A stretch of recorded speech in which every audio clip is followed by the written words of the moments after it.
अस्सलामुअलैकुम। वालेकुम सलाम।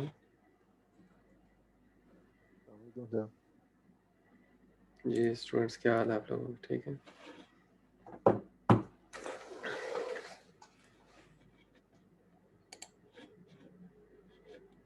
अस्सलाम वालेकुम सर। वालेकुम सलाम। अस्सलामुअलैकुम सर। वालेकुम सलाम।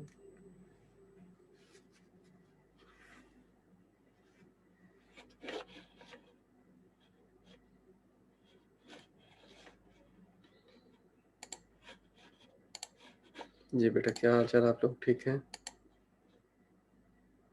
अल्हम्दुलिल्लाह सर। सर अल्लाह का आप कैसे हैं सर? अल्हम्दुलिल्लाह। अस्सलामुअलैकुम सर। वालेकुम सलाम। अस्सलाम वालेकुम वालेकुम सलाम। सर। वो ना मेरा शायद गलत आईडी से हो गया है, तो मैं अपनी चेंज कर लूँ। आप अगर अटेंडेंस लगाएंगे तो फिर मेरी एब्सेंट नहीं हो जाएगी, या फिर मैं बेटा बाद में आपसे दोबारा लिखवा आप लूँ? अभी अभी ज्वाइन कर लें दोबारा। ठीक है सर। अटेंडेंस तब तक तो नहीं ना होगी, मैं बस 2 मिनट में वापस आती जी जी ठीक। हूँ। Okay, thank you.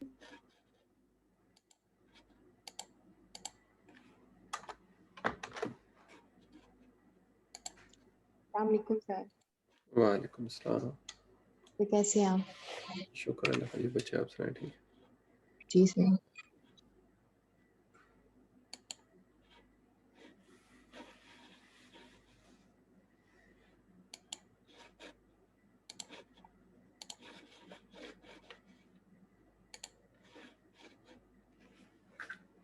जी बेटा, आप लोगों ने असाइनमेंट वगैरह तो काफ़ी लोगों ने सबमिट कर दिए हैं।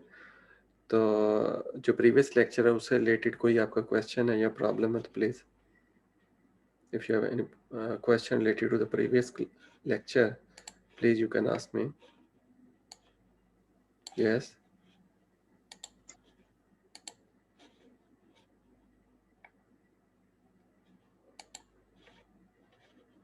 No sir. Okay. So today we'll see compactness and finite dimensional number spaces. Moreover, we'll see linear operator and some properties of linear operator, and moreover boundary linear operator. Okay. So today we have to see a lot of things, in fact. So please be patient and listen very carefully. And if you have any problem, please ask me immediately. Okay. Okay sir. Okay sir. Yes sir. So I think I should take your attendance first of all. Okay. So I'm sharing the screen for the attendance. Please. Okay. Ahmad Hassan. Ahmad Hassan. No. Amar Shehzad. Amna Anwar. Present sir. Anisa Zulfikar. Present sir. Aisha Kamran. Yes, sir. Aisha Riaz. Aisha Riaz. No. Fiza Iqbal. Present sir. Okay. Hasnain Taj. Present, sir. Iram Naz. Present, sir. Kainat Harun. Present, sir. Khadija Arshad. Present, sir. Okay. Maria Arshad. Present sir. Maria Ibrahim. Present sir. Mubar Abbas. Present, sir. Mubashir Hassan. Present, sir. Muhammad Atiq. Muhammad Present, Atiq. sir. Okay. Muhammad Shazeb Present, Gul. sir. Okay. Shazeb Gul. Present, Okay. sir. Ahmad Raza. Muhammad Ahmad Raza. Yes, sir. Yes, sir. Okay. Muhammad Ibrar Akhtar. Present, sir. Muhammad Irfan. Yes, sir. Muhammad Salim. Yes, sir. Muhammad Usman. Yes, sir. Naveed Kamal. Yes, sir. Okay. Rubina Adris. Present, sir. Sahil Ahmed Khan. Sahil Ahmed Khan. Okay. Sadia Akbar. Present, sir. Sana Bint Zahid. Present, sir. Shafqat Abbas. Present, sir. Shazeb. Yes, sir. Shahid Hussain Shadi. Present, sir. Shakrullah. Shakrullah. Sobia Sadiq. Present, sir. Sayyid Muhsin Raza. Present, sir. Okay. Tabassum Nisa. Present, sir. Aruj Fatma. Present, sir. Uzair Khan. Yes, sir. Present. Zimia Mahmood. Present, sir. Okay. Anybody who have late joined the class, please raise your hand. No one? Okay. Ahmad Hassan, Amar Shehzad, Aisha Riaz, and Shakrullah. These are absent students. Okay. So, today we'll see compactness and finite dimensional spaces. In fact, we have seen last time the definition for the compactness. I will recall the definition for the compactness and metric space. First of all, the definition for the compactness in a metric space. A metric space X is said to be compact if every sequence in X has a converted subsequence. Okay. Subset M of X is said to be compact if M is compact, considered as a subspace of X, and that is every sequence in M has a convergent subsequence whose limit is in an element of M. Okay. As I have already told to you that R is not a compact set. Okay. So can you tell me that the open interval, if I talk about the open interval, can you tell me the open interval A, B, R and open interval 0, 1, whether this is a compact or not, please? Sir compact नहीं है वो open interval. Why open interval is not compact? Sir वो close और bounded होना चाहिए ना, वो जो interval close और bounded होता है वो compact. Okay, in a finite dimensional space, we will see a property. In fact, this property is not stated here. In fact, we'll see in a moment. The property says that if space X is finite dimensional, and we have a subset M of X, and it's said to be compact if and only if it is closed and bounded. So every open interval is not compact. You are right. What ये तो about? फिर हमने कर लिया था. Yes, कर लिया था, मैं रिकॉल कर रहा हूँ. ठीक है, ये अभी जो मैं बता रहा हूँ ये सारी चीजें हम कर चुके हैं, सिर्फ रिकॉलिंग है. I'm sorry. So what about this definition? अगर हम इस definition की बात करें तो इस definition से आप मुझे बता सकते, can you tell me how this set is not compact, 0, 1 interval is not compact by using this definition? That's mean you have to find a sequence which has not a convergent subsequence. Okay? जी बता सकते हैं ऐसी कोई sequence? अगर हम sequence ले 1 over x या 1 over xn 1 over n. Okay, 1 over n sequence लें, इसकी कोई भी subsequence लें तो वो किसको कन्वर्ट कर रही होगी? 0 को कन्वर्ट कर रही होगी, और 0 इस सेट में नहीं है. yes sir. Very good. So this set is not compact. Yes sir. Okay, clear? Yes sir. Okay. Next is the lemma compact subset M of a metric space is closed and bounded. Okay.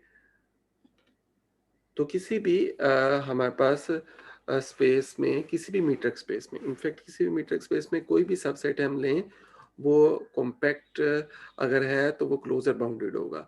तो लोग जो इसका converse है वो exist नहीं करता. Okay, ये हम लास्ट टाइम देख चुके हैं. और इस बारे में असाइनमेंट में भी मैंने बात की थी। तो in a finite dimensional norm space, any subset M is compact if and only if M is closed and bounded. Okay, here is the Rees lemma. In fact, we'll see the statement of this lemma, and then we'll move to the theorem where this lemma is used. Sometimes this theorem, next coming theorem, is also called the Rees theorem. Okay, so we'll see the statement of this lemma. Let Y and Z be subspace of a norm space X of any dimension, and suppose that Y is a closed and is a proper subset of Z. Okay, imagine that we have a space X, okay, and a subspace Z and a subspace Y. Okay, then for every real number theta in the interval 0, 1, that means we are taking theta number between 0 and 1, there is a element Z and Z such that whose norm is 1 and whose distance from Y is greater or equal to theta.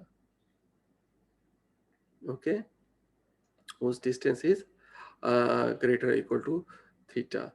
तो कोई भी हम इसमें से Z में से, यहाँ पे Z ना, Z में से कोई भी हम Z पिक करें, ठीक है, तो ये किस तरह से हम पिक करेंगे कि कोई एक थीटा हम ले, फॉर एग्जांपल आप अपनी मर्जी से 1/2 थीटा ले रहे हैं, तो उसके रिस्पेक्टिवली आपके पास कोई एक ऐसा Z मिल जाएगा किस तरह से कि उसका जो नॉर्म है वो 1 से ग्रेटर होगा और उसका Y से डिस्टेंस, ये जो नॉर्म है ना, ये डिस्टेंस को शो कर रहा है, तो उसका जो Y से डिस्टेंस है वो 1/2 से ग्रेटर होगा। गिवन क्या है, गिवन थीटा, तो एक थीटा दें तो हमारे पास एक ऐसा जी जरूर मिल जाएगा जिसका जो नॉर्म है वो 1 होगा और उसका पहले आप डिस्टेंस, कह रहे थे कि 1 से ग्रेटर होगा। सॉरी सर अभी आपने कहा था कि 1 से ग्रेटर होगा। नहीं, मैंने ये कहा था कि वो 1/2 से ग्रेटर होगा, थीटा जो है वो 1/2 वो तो लेने, डिफरेंस है ना y के साथ। हाँ डिस्टेंस, उसका डिस्टेंस जो है y से वो ग्रेटर देन 1/2 होगा, ठीक है। इसको एक और तरह से भी हम कह सकते हैं, for any theta there exist a point of z which lie on a unit ball, will lie on a unit ball है ना, ये अगर नॉर्म z का 1 है तो वो किस पे लाई कर होगा, यूनिट बॉल पे, तो दैट्स लाई ऑन थीटा अ की कोई यूनिट, भी वैल्यू हो सकती है। सॉरी थीटा की कोई भी वैल्यू हो सकती है। belong to 0 1 intervals. थीटा की वैल्यू आप अपनी मर्जी से लेंगे between 0 and 1. That's mean you are choosing a number from your own, okay, and then upon the choice of theta there will exist a point in z, ठीक है। तो इस बात को अच्छी तरह से अंडरस्टैंड कीजिएगा, मैं क्या कह रहा हूं कि अगर हमारे पास कोई थीटा है तो उसके लिए z में कोई ऐसा पॉइंट मिलेगा जो ये दोनों बातें फुलफिल कर रहा होगा। सही है, नहीं कि थीटा किस तरह का हम चूज कर सकते हैं, इसकी चॉइस के लिए कोई क्राइटेरिया या अपनी मर्जी से कोई भी देखिए, चूज आप मेरी बात नहीं फॉलो कर रहे, मैं ये कह रहा हूं कि थीटा आप अपनी चॉइस से कोई देंगे, just like a by one get one, ठीक है। आप एक चीज एक थीटा दें तो एक जी मिल जाएगा, एक थीटा दें एक जी मिल जाएगा, वो किस तरह का जी होगा, जो ये प्रॉपर्टी फुलफिल कर रहा होगा। क्लियर जी स्टूडेंट्स, क्लियर? जी sir. Okay. In fact, its proof is very interesting, but for the moment, I'll skip the proof and I will move to the theorem finite dimension, which is a criteria for finite dimensional. If a norm space X has the property that the closed unit ball is compact, then X is finite dimensional. Okay. इस result को मैं अभी आपके पास इस तरह से भी explain कर सकता हूँ. Observe that in the previously you have seen that कि आपके पास अगर x में कोई सेट कॉम्पैक्ट है, अभी इसको ना देखिएगा, अगर m जो है कॉम्पैक्ट है, इज कॉम्पैक्ट, ओके, देन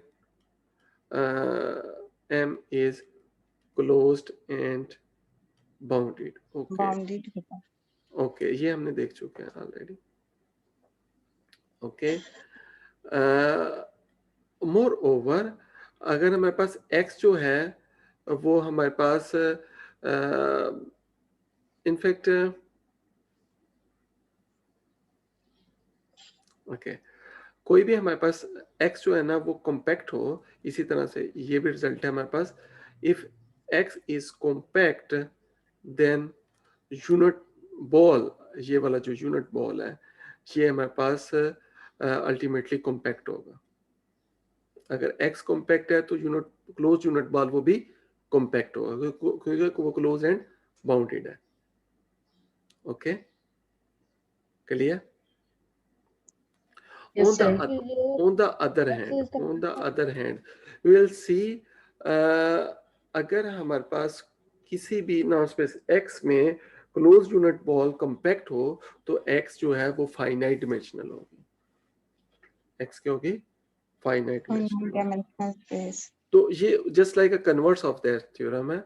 तो हमारे पास इसको हम यूं भी कह सकते हैं, if x is finite dimensional space then the close unit ball is if x is sorry I am sorry, मैं इसको यहाँ पे राइट डाउन करूंगा फिर ज्यादा अच्छा आप लोगों को.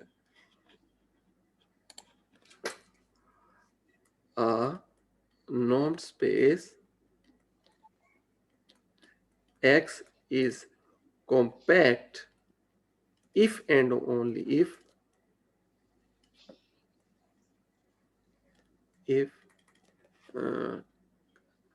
the closed unit ball which is in fact m is equal to x such that norm of x is equal to 1 is if and only if the closed unit ball m is compact. Okay, so this is a characterization. I'm sorry. मैंने यहाँ पे compact लिख दिया. Norm space has the property. No. Is finite dimensional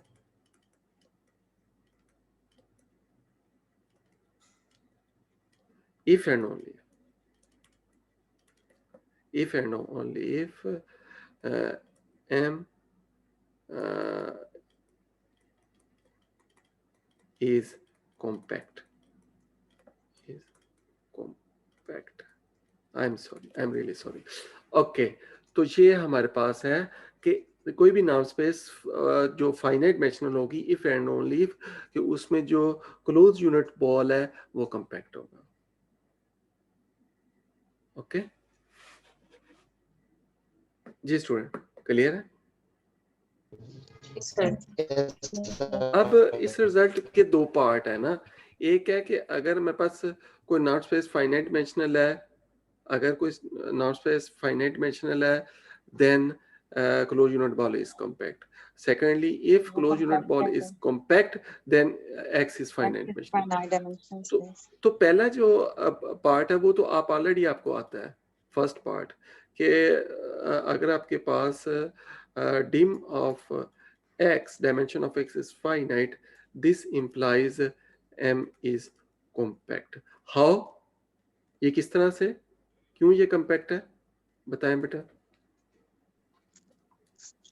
sir वो finite dimension है तो इसलिए हमें उसको सर वो सॉरी इस वजह से क्योंकि आप सेट x का वो क्लोज और बाउंडेड होगा. Yes, in fact m is close and bounded, therefore it is compact.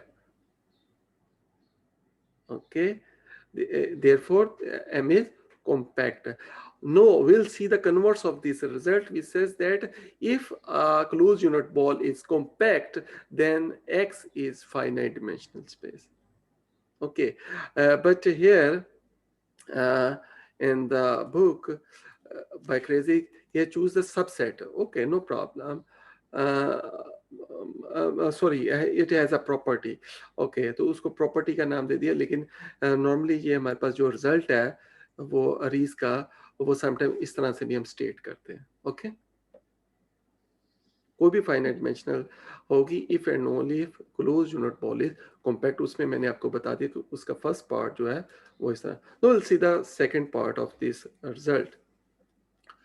We assume that M is compact. Okay, we assume that M is compact, and we want to prove that X is finite dimensional. And for this, on the contrary, we suppose that the dimension of X is infinite. Okay, and show that this leads to a contradiction. We choose any x1 of a norm 1.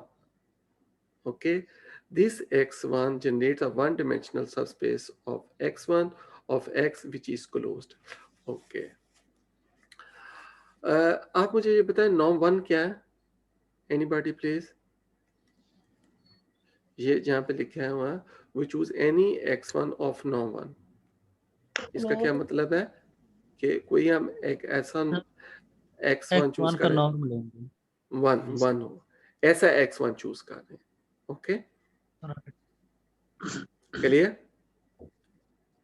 Clear? जी sir. And we choose x1 which is generated by this x1. Clear? Okay. Yes sir. Moreover, this will generate a one-dimensional subspace, और इसकी dimension क्या होगी? 1 होगी of course. Ji student. इसकी dimension क्या होगी? 1 होगी because it's generated by only one. Okay. Yes, which is closed. और ये हमारे पास क्या होगा? Close होगा. तो हमारे पास finite dimensional है, definitely ये हमारे पास इस वक्त close होगा. And is a proper subspace of X since dimension of X is infinite. Clear? अब हमारे पास जो x1 है वो proper subspace है X की. Okay, और x1 ये हमारे पास. Since dimension of this by Rees lemma there is an element x2 of X of dimension finite नहीं है. Sorry? पर थ्योरम में स्टेटमेंट में तो x की डायमेंशन फाइनाइट नहीं कही हुई इसमें.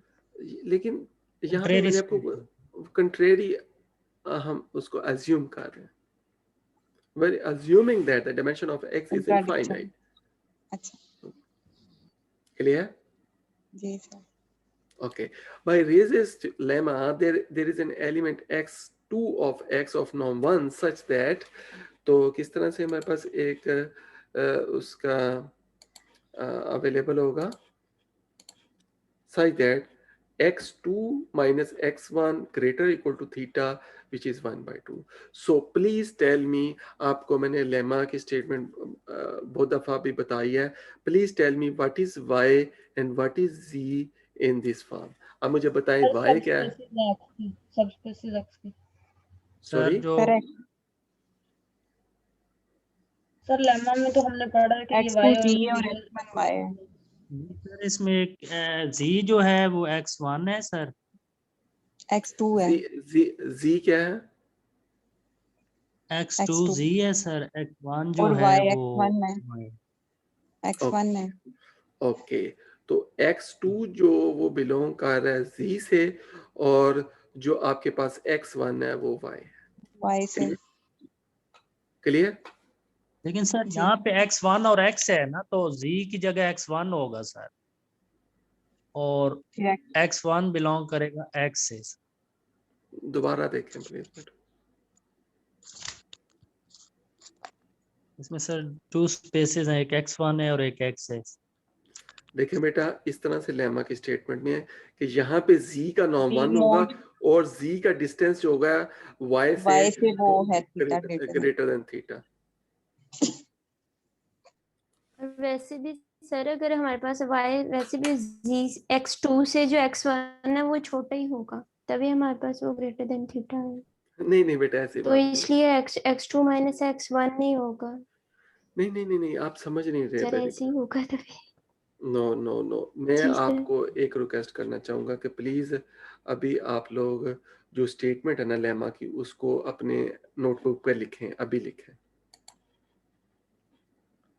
अभी मैं शो करूं कि आप ओपन करके अपने से लिख सकते हैं? सर शो सर कर शो दें। करते हैं। सर लिखी हुई है। ओके सर लिखी हुई है। जी, लिखें जरा।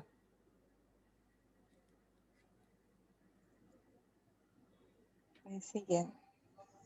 ठीक है, जी सर। ठीक हो गया। स्क्रीनशॉट ले लें अगर नहीं लिखना चाह रहे, स्क्रीनशॉट ले लें, ठीक है। सर लिखा हुआ है हमने पहले ही। ऑब्जर्व दैट कि आपके पास जो हम ले रहे हैं, ये जो x1 ले रहे हैं, ये क्या हमारे पास क्लोज्ड सबस्पेस है, प्रॉपर सबस्पेस है x की, क्लोज्ड और close and proper subspace. No for any theta, theta is of our choice. Okay, so theta, if we choose theta is equal to 1/2, then there exists x2 of x. यहाँ पे of x mean कि यहाँ पे कोई subspace कोई होगी z जिसका member है। इनफैक्ट उसने यहाँ पे लिखा हुआ है, तो इसको मैं इस तरह से भी लिख दूं तो कोई फर्क नहीं पड़ेगा।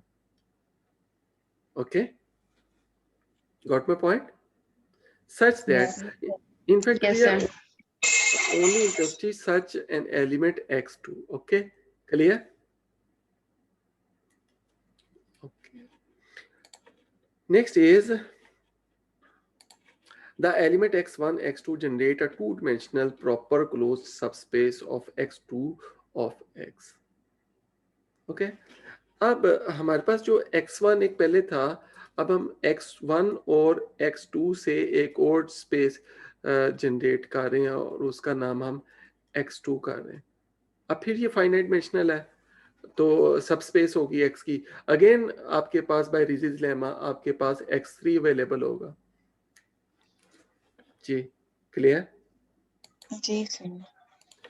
Continuing in this way, we can have a sequence of elements of x such that xm minus xn norm greater equal to 1/2, where m not equal to n. Okay, तो हमारे पास एक ऐसी सीक्वेंस अवेलेबल होगी जो ये property fulfil कर रही होगी। क्लियर? जी जी बच्चा, क्लियर है? Yes sir. Yes sir. Sir अब थीटा यहाँ पे क्लोज मेरा एक इंटरवल में से हमने चूज करना है। नो, यहाँ पे सॉरी सर थीटा हमने 0 1 में से चूज करना है ना। जी, वो थीटा वही चूज किया हुआ है हमने, थीटा फिक्स कर लिया सर अपनी मर्जी से। थीटा हम 1/2। 1 भी ले सकते हैं।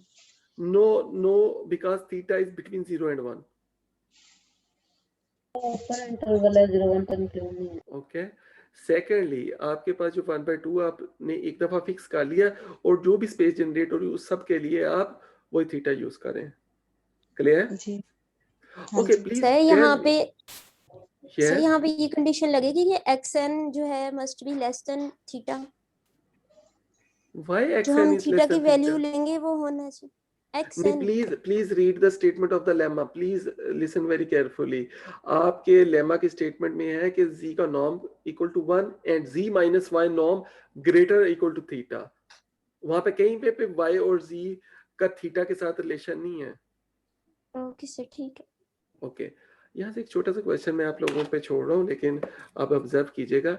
यहाँ पे जितनी आपके पास आ रही हैं वो इनक्वालिटीज, वहां पे आपके पास x3 माइनस x1 है, x3 माइनस x2 है, एंड सो ऑन। तो आपके पास यहाँ पे xm माइनस xn है, तो ठीक है।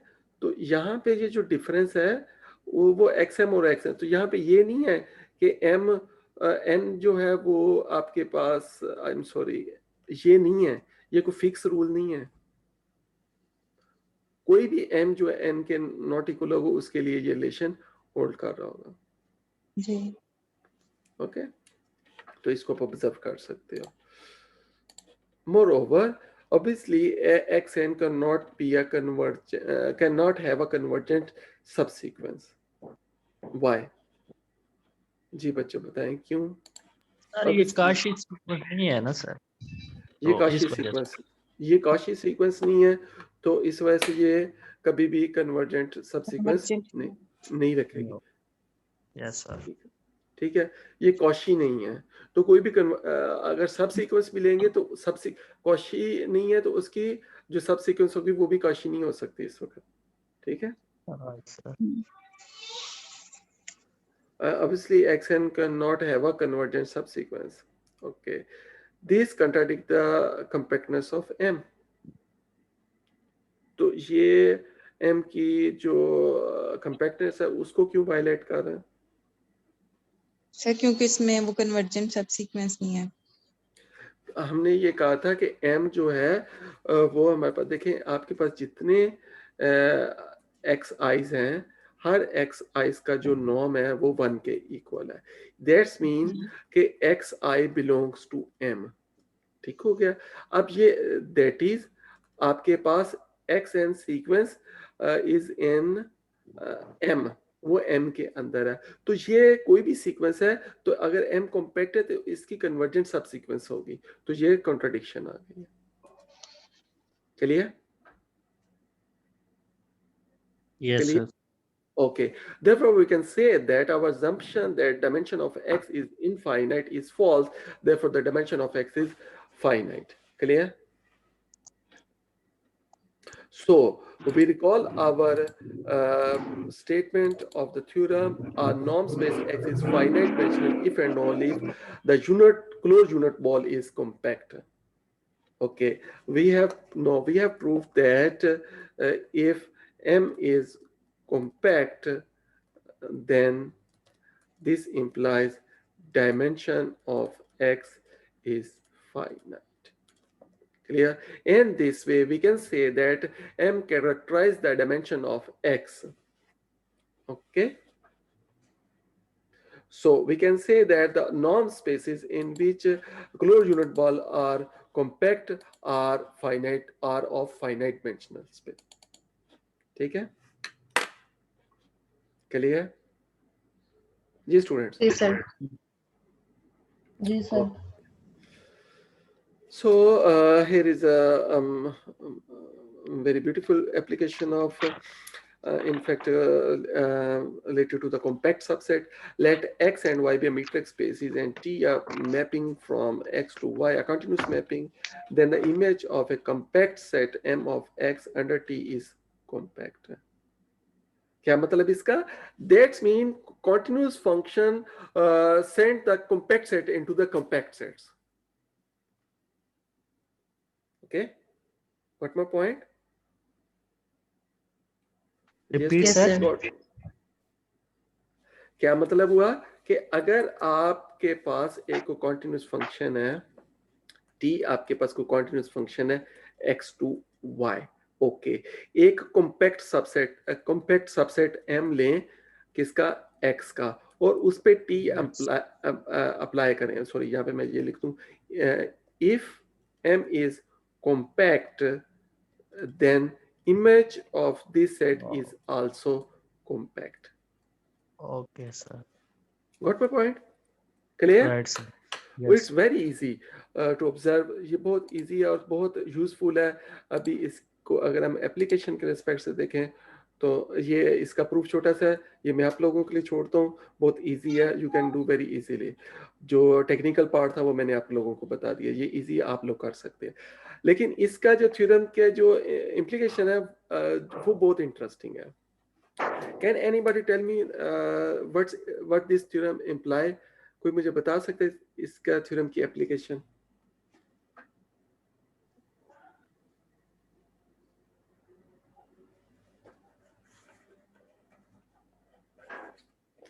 आप बच्चों ने you have already seen continuous functions regarding the maxima and minima.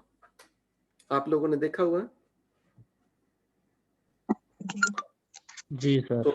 So what's the relation of maxima and minima when we have a continuous function on a closed interval? Anybody tell me the exact statement? Sir maxima के लिए कोई भी point जो है वो उससे उसके तमाम पॉइंट से फंक्शन की वैल्यू उससे लेस इक्वल होती है। नहीं बेटा, मैं अभी मैक्सिमा मिनिमा की नहीं बात कर रहा, मैं एक रिजल्ट रियल एनालिसिस में या आपने अपनी एफएससी की बुक्स में भी, कैलकुलस की बुक में भी पढ़ा होगा, मैं वो रिजल्ट आप लोगों से पूछना चाह रहा हूँ। यहाँ पे एप्लीकेशन है, असल में ये हमारे फंक्शन एनालिसिस की एप्लीकेशन भी कह सकते हैं। आप लोगों ने एक रिजल्ट पढ़ा होगा कि कोई भी कंटिन्यूस फंक्शन क्लोज इंटरवल पे जो डिफाइन हो वो हमेशा मैक्सिमा और मिनिमा अटेन करता है। ये रिजल्ट जी आप लोग सर, एक रियल एनालिसिस में, रियल एनालिसिस में, कैलकुलस में हम बच्चों को पढ़ाते हैं ये रिजल्ट। ये आपको नहीं याद? कैलकुलस में नहीं आपने देखा? जी बच्चों, ओके करी जा रहे हैं, बता कैलकुलस नहीं में रहे। है सर। नहीं पढ़ा कह रहे हैं। कैलकुलस में नहीं पढ़ा, और बच्चों को कैलकुलस में करवाया भी नहीं कभी आप लोगों ने। आप लोग इनफैक्ट आप में से बहुत सारे लोग कॉलेज लेवल पे काम करवा रहे होंगे, तो वहां पे आप लोगों ने ये किया नहीं?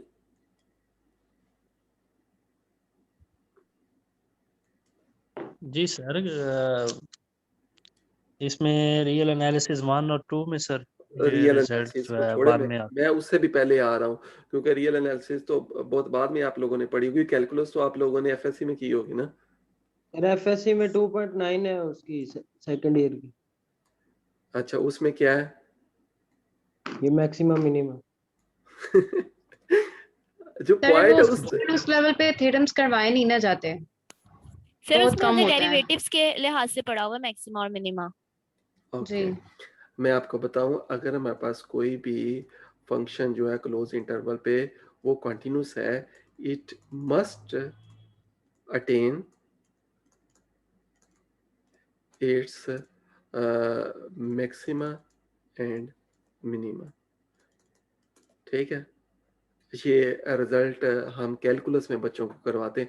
आपका तो मुझे पता नहीं, मैं तो अपने स्टूडेंट्स को जब कैलकुलस का कोर्स करवाता हूँ तो उसमें ये ज़रूर करवाता हूँ, एटलीस्ट स्टेटमेंट बच्चों को ये ज़रूर करवाता हूँ। थ्योरम का प्रूफ कभी नहीं करवाया, लेकिन ये स्टेटमेंट ज़रूर करवाता हूँ कि कोई भी कंटिन्यूस फंक्शन हो, it must attain its maximum and minimum.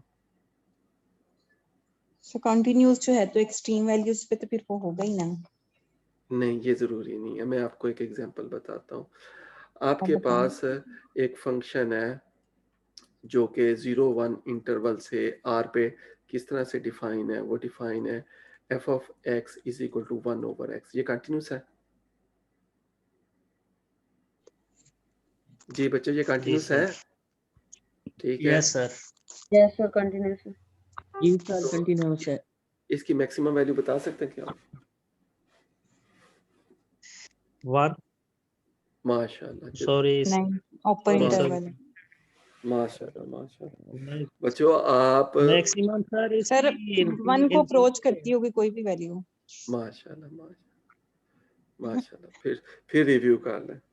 मुझे सर आपने उसको मैं ना रमजान शरीफ में मतलब कि वो अल्लाह ताला की हमदी बयान कर सकता हूँ ऐसे केस में कि सर आप।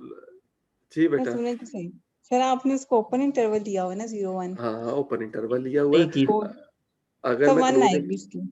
इसकी मैक्सिमम वैल्यू क्या होगी? 1। ओके, मैक्सिमम वैल्यू 1 आएगी। और जी कोई बताना पसंद करें? सर अप्रोच करेगी 1 को, लेकिन 1 को अटेन नहीं करेगी। जी बच्चे कोई और बताएं प्लीज, और कोई बताएं। What's the maximum value of f? Sir infinity. Infinity, in fact infinity होगी। अगर आप लोगों को थोड़ा सा भी याद है ना, तो इसका ग्राफ हमारे पास, आई एम सॉरी मैं इसको ड्रा करके आपको बता रहा हूँ। इसका ग्राफ अगर थोड़ा सा भी आपको याद है तो वो इस किस्म का होगा। तो जैसे ये 0 के पास आ रहा होगा, ये ऊपर को जा रहा होगा। सो डियर स्टूडेंट, ये जो फंक्शन है कभी भी मैक्सिमम वैल्यू अटेन नहीं करेगा, इसकी मैक्सिमम वैल्यू इन्फिनिटी होगी इनफैक्ट। कोई आपके पास रियल नंबर नहीं होगा जो इसके, तो यहाँ पे कंटिन्यूस है लेकिन मैक्सिमम नहीं है। तो प्लीज मेरे प्यारे बच्चों ये बात याद रखनी है आप लोगों ने कि कंटिन्यूस फंक्शन जरूरी नहीं है कि मैक्सिमम वैल्यू या सर मिनिमम लेकिन वैल्यू जैसे हमेशा तो अटेन फिर करे। ऊपर आपने वो कंडीशन भी तो लगाई हुई है ना, F of A be closed interval है, सर लेकिन तो ऊपर ये तो हम के यही लिए वो बात कर बात रहे हो हैं ना रही कि है, अगर नीचे तो ये फंक्शन है आपने वो ओपन कॉन्टिन्यूस इंटरवल है तो वो क्यों दिया ये हुआ है? एग्जैक्टली सर यही बात उसके लिए क्लोज मिनिमम इंटरवल वैल्यू होगा तो वो अटेन अटेन करेगा ना। एग्जैक्टली यही बात मैं ओपन आप में तो लोगों को ऑब्वियस सी बात है कि वो अटेन ही नहीं करता अपनी उसको एंड नहीं, पॉइंट्स को। जरूरी नहीं है, कर भी सकता है, ओके ओके कर सर भी कैसे सकता है। करेगा ओपन इंटरवल में? सॉरी, सर ओपन इंटरवल में तो वो नहीं कर सकता, ओपन इंटरवल में क्या? वो अपनी मैक्सिमम वैल्यू को अटेन नहीं करता। मैक्सिमम वैल्यू को ओपन इंटरवल में नहीं करता? नहीं। माशाल्लाह, चलें इसके लिए भी एक एग्जांपल देते हैं। पहले ये मैं समझा दूं, ठीक है जी बच्चों, ये समझ आ गई आप लोगों को? हेलो, आप में से किसने ये जी बात जी कही थी कि कंटिन्यूस जी फंक्शन जी होगा तो मैक्सिमम तो मिनिमम जरूर अटेन करेगा? मैंने कहा था, लेकिन मैंने ऊपर वाली हाँ कंडीशन के कहीं लिए कहा था, वो नहीं, क्लोज्ड इंटरवल था। क्लोज इंटरवल के लिए वैसे कोई भी कंटिन्यूस फंक्शन जरूरी नहीं है कि वो हमारे पास मैक्सिमम मिनिमम। अब आप ये कह रहे हैं कि कोई कंटिन्यूस फंक्शन हो तो वो अपनी मैक्सिमम वैल्यू अटेन ही नहीं करता, ये कह रहे हैं? ये ओपन इंटरवल की बात करिए जो नीचे आपने कंडीशन लिखी ओके, है। मैं कोई ओपन इंटरवल आपको ऐसे एग्जांपल बता देता हूँ। कोई ओपन इंटरवल ले लेते हैं, फॉर एग्जांपल हम ले लें जी 1,2 ले लें और r, और इसका अगर हम कोई इस तरह से बनाते हैं ग्राफ, मैं ग्राफ ही जस्ट बना देता हूँ और बाकी आप देख लें। ये लें जी, यहाँ पे ओपन, यहाँ पे भी ओपन, क्योंकि यहाँ पे डिफाइन नहीं है वैल्यू, तो इसकी मैक्सिमम वैल्यू ये अटेन हो रही कि नहीं हो रही?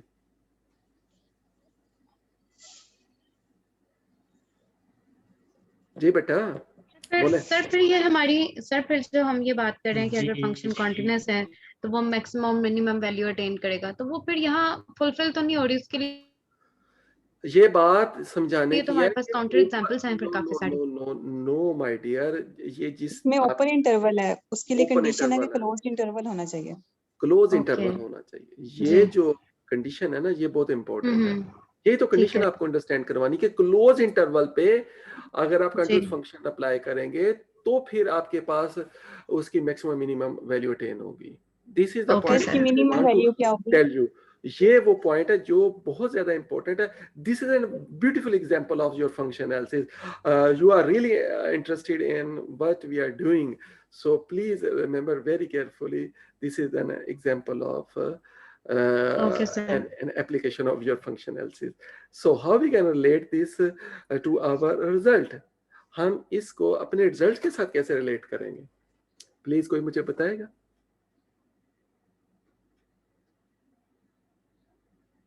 सर ये ऊपर वाले की बात कर रहे हैं आप लोग? हाँ, अब हम उसकी तरफ आ जाते हैं अपने रिजल्ट का। ये वाला जो मैं पूछ रहा हूँ, ये वाला जो रिजल्ट है, ये हमारे रिजल्ट से कैसे वो टैली करता है, या यूं कहें कि उसका क्या तल्लक बनता है हमारे रिजल्ट के साथ? जी सर हम ये कह सकते हैं कि ये क्लोज सर इसका यस प्लीज। सर जो लेंगे सॉरी, यस प्लीज। जी बच्चे बोल रहे हैं। सर इसके नेटवर्क का इशू है। ओके चले, हमारी आप कुछ बात कर रहे थे जी हमारी अर्षा। सर हम ये कह सकते हैं कि सर हम ये क्लोज ले रहे हैं तो उसके लिए कॉम्पैक्ट के लिए हम कहते हैं कि वो बाउंडेड है और क्लोज है, तो सर इस तरह अगर हम ये बात तो हमें समझ आ रही है कि ये कॉम्पैक्ट है, ये बात हमें समझ आ रही है कि ये कंटिन्यूस फंक्शन किस सेट पे डिफाइन है? कॉम्पैक्ट सेट पे। शाबाश, फिर आगे। सर अगर हम इस पे कोई वो मैपिंग करेंगे तो वो भी क्या होगी? वो भी कंटिन्यूस ही होगी। नो नो नो, मैपिंग की बात नहीं होती बेटा, उसकी इमेज की बात होती है। अगर आपके पास ये जो इंटरवल है ए बी इंटरवल, ये कॉम्पैक्ट है, ठीक है, ये कॉम्पैक्ट है, this implies image of this is also compact. Also compact. ठीक हो गया? अगर ये कॉम्पैक्ट है, that's mean it must have it's it is bounded, it in fact it is bounded, close and bounded, ठीक है, yes sir. Close and bounded. अगर ये क्लोज बाउंडेड है तो इससे आपको ये मतलब नहीं पता चल सकता it must attain its maximum and minimum. Maximum और मिनिमम भी अटेन करेगा। और भी ना है कोई भी बात। जी क्लियर है? जी सर। Yes sir. आप समझ आ रही है उस रिजल्ट की हमारे इसके? जी सर।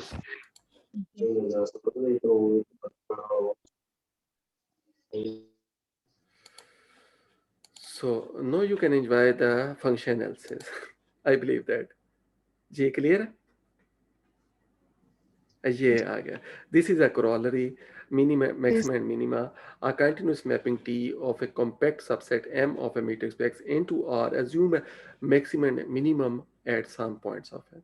Very interesting.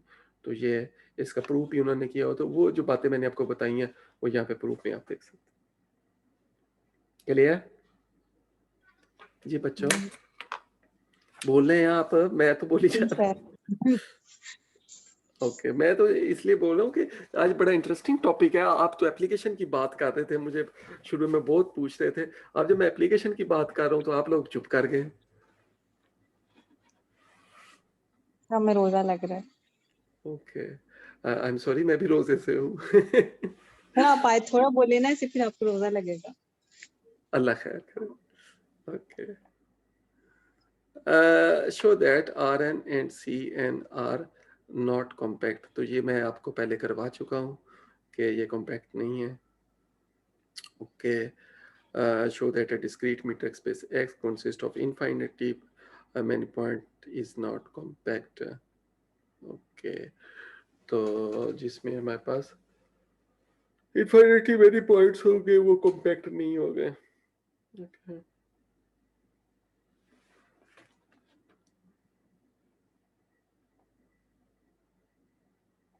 इसमें से बेटा मैं आपको बता दूंगा जो करनी है, ठीक है? अभी हम नेक्स्ट पे आते हैं। सर वो नेट डिस्कनेक्ट हो गया सर, आपने क्या बताया, कौन से क्वेश्चन? मैंने कहा कि इसमें से एक्सरसाइज मैं क्वेश्चन जो कुछ करने हैं ना वो मैं आपको बता दूंगा, बाकी इसको स्किप कर देते हैं। हाँ, एक और बात इंटरेस्टिंग आप लोगों के लिए होगी, वो ये कि आप लोगों का मैं मीट कंडक्ट करना चाहता हूँ in the next class. No sir please. क्या मतलब आपने मीट नहीं करना चाहते? No sir. सर रहने दे अभी। सर रमजान में इतना जुल्म ना करें। नहीं बेटा, जुल्म वाली बात नहीं है, मीट का टाइम है हमारे पास। पर देखिए हमने तो अपना माइंड भी बना लिया था सर। वो देखिए लास्ट टाइम भी कब मीट हुआ था, हमने कोई नहीं दिया था। क्या मतलब? सर वो बस असाइनमेंट्स, जो जैसे आप असाइनमेंट्स ले रहे हैं यही मार्क्स इंक्लूड हुए थे। सर वैसे भी मीट और असाइनमेंट सेम ही होते हैं, कोई फर्क होता नहीं है। आप उसको असाइनमेंट समझ लीजिएगा, मैं आप लोगों को एक स्पेसिफिक टाइम में टास्क दूंगा, आप लोगों को करने होंगे, ठीक है? ना ऐसे करें please sir, please next lecture में ना कीजिए। ये आपका ये तो होना ही होना है। आप ये डिसाइड कर लें कि नेक्स्ट लेक्चर में करना चाहते हैं कि उससे नेक्स्ट सर नेक्स्ट लेक्चर में नहीं। नेक्स्ट लेक्चर ठीक है सर। नेक्स्ट लेक्चर में ना करें सर। नेक्स्ट लेक्चर ठीक है सर। नहीं ठीक। अच्छा, मजे की बात है, जब मैं पूछ रहा था कि आपको कोई समझ आ रही नहीं, उसको कैसा कोई नहीं सर बोल रहा था, कोई नहीं बोल रहा। अब सारे सर हम लड़कियां तो तब भी बोल रही थी। सर देखिए जो बोलते हैं ना उनकी बात को ज्यादा सर हम बोल लेते हैं, हमारी तो फिर बात मान लें। जी, अभी फिर हम ऐसे करते हैं कि इसको आफ्टर 2 वीक्स कर लेते हैं। ओके, मीन टू से थोड़ा हमें पढ़ाए ना, आप इतना ज्यादा। लेकिन सर सिलेबस बहुत ज्यादा है, सिलेबस बहुत ज्यादा है। मैं आपको सिलेबस बता देता हूँ प्लीज। सिलेबस ये जो आज तक हम पढ़ेंगे ना ये मिड में शामिल होगा, और अगली क्लास में जो हम पढ़ेंगे वो मिड में शामिल नहीं होगा। क्लियर? Okay sir. आप इतना ज्यादा पढ़ा चुके हैं सर, आप अगली क्लास में मिड ले लें, जैसे आप ज्यादा ही कम नहीं कर दिया?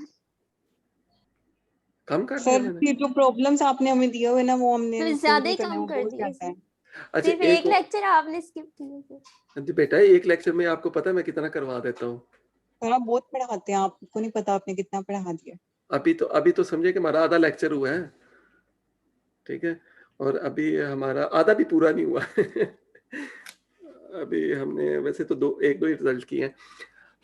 ओके, आप में कुछ फेलो कह रहे हैं कि नेक्स्ट क्लास में कर लें सर आप। एक ही बंदा कह रहा है, बाकी और कोई नहीं कह रहा। उसको मुझे आंसर तो करना होगा ना बेटा, उसको मुझे आंसर तो करना होगा। देखिए बेटा, जवाब दे दें उसे। जी बेटा, इनफैक्ट ये बिल्कुल आप लोगों की बात ठीक है, इसके लिए थोड़ा सा तैयारी के लिए टाइम चाहिए। और आजकल जैसे रमज़ान है, मैं यही अज्यूम कर रहा था कि हम जस्ट 1 वीक आपको टाइम पे मैं आप लोगों से पेपर ले सकता हूँ, लेकिन मैं थोड़ी सी फेवर देना चाहता हूँ ड्यू टू द रमज़ान, आप लोगों को 2 वीक का वो टाइम देना चाहता हूँ। ठीक है सर 4 घंटे का ही पेपर होगा? ये मैं टाइम आपको पेपर पे डिपेंड कर रहा होगा, उसके रिस्पेक्टिवली आपको बताऊंगा। तो आप नॉर्मली अभी हमें ना सारा कुछ बता दे ताकि हम अपना माइंड बना लें ऐसे। आई थिंक वो जो ना आपके पास जो टाइम होगा वो 2 आवर का शायद हो सर, क्योंकि 1 घंटा तो हमें उसका वो पीडीएफ अपलोड करने और इन चीजों का टाइम मिलता है ना। तो 1 घंटा पेपर का, 1 घंटा पेपर का, 1 घंटा अपलोड का, 2 घंटे। मतलब सर आप 1-2 क्वेश्चन ही देंगे? सॉरी, इस तरह के क्वेश्चन दूंगा जो 1 घंटे में करने वाले होंगे। अभी मैं रफली बता रहा हूँ 2 आवर, ठीक है। मैं इट माइट पॉसिबल कि आपको वो 3 आवर भी हो जाए, ठीक है, depending upon the question. Sir कितने मार्क्स का होगा पेपर? सर ऑनलाइन पेपर के लिए काफी टाइम दिया जाता है, क्योंकि आधा घंटा मैं डबल टाइम बता रहा हूँ आपको, मैं तो कह रहा हूँ, मैं तो एक्सेप्ट कर रहा हूँ कि डबल टाइम आपको दूंगा। फॉर एग्जांपल अगर 1.5 आवर का पेपर मैं अज्यूम कर रहा हूँ, तो उसको मैं 3 आवर पे लेके जाऊंगा, ठीक है। ये तो मैं आपसे डील पहले ही वो डिसाइड कर रहा हूँ। Secondly, the marks are very important. For this activity we have 20 marks. Okay okay sir, clear? जी सर। जी, और कोई क्वेश्चन इससे रिलेटेड? अब मेरा ख्याल इस पे कोई बात करने वाली रह नहीं गई, ठीक है। तो आपने बहुत सर मेरा नेक्स्ट सर जो हो गया था, प्रॉब्लम्स तो थी, पेपर कब है सर? सर जो प्रॉब्लम्स थी ये वो भी इंक्लूड होंगी कोर्स नहीं में? प्लीज वो नहीं इंक्लूड करनी सर, बहुत ज्यादा हमसे काम हुई है। नहीं अभी कंप्लीट ना। अच्छा, तो बस हम प्लीज बेटा, आप ये जो बातें अभी हमने डिसाइड की हैं ये दोबारा रिपीट कीजिएगा। सर आपने कहा है कि इस वीक तक जो हम पढ़ेंगे वो मिड का सिलेबस होगा, जितना भी हम पढ़ लेंगे, और पेपर की जो टाइमिंग होगी, जितने का भी पेपर होगा उससे डबल आप उसको टाइम देंगे, अपलोड वगैरह करने का भी टाइम इंक्लूड करके। जी, और 20 मार्क्स का पेपर होगा, और शाबाश। उसी हिसाब से आप क्वेश्चंस बनाएंगे 1 या 2। ये नहीं मैंने कहा 1 या 2 सर मैं ये मशवरा दे रही हूँ। ये मैंने सर नहीं कहा। पेपर किस डेट को लेना है? पेपर बेटा सर ने कहा ये 2 क्लासेस छोड़ के ना नेक्स्ट वाली, फिर उसके बाद बेटा हमारे पास 2 अप्रैल को पेपर होगा इंशाल्लाह ताला, 2 सर of ये April। अप्रैल गोइंग है। So I am sorry May, 2nd of May। Sir एक बात और क्लियर कर दें प्लीज। यस सर अगर तब तक ये लॉकडाउन खत्म हो गया और फिजिकल क्लासेस स्टार्ट होगी तो हम क्या करेंगे? सर हम तो मान जाएंगे। ये बेटा अभी जो हमारा सीन है ना, ये रमजान पूरा ऑनलाइन है, ठीक है। पूरा रमजान यानी कि रमजान पूरा ऑनलाइन है, ठीक है। और ये आपने गवर्नमेंट की नोटिफिकेशन नहीं देखा, उन्होंने आफ्टर रमजान की बात कर रहे हैं।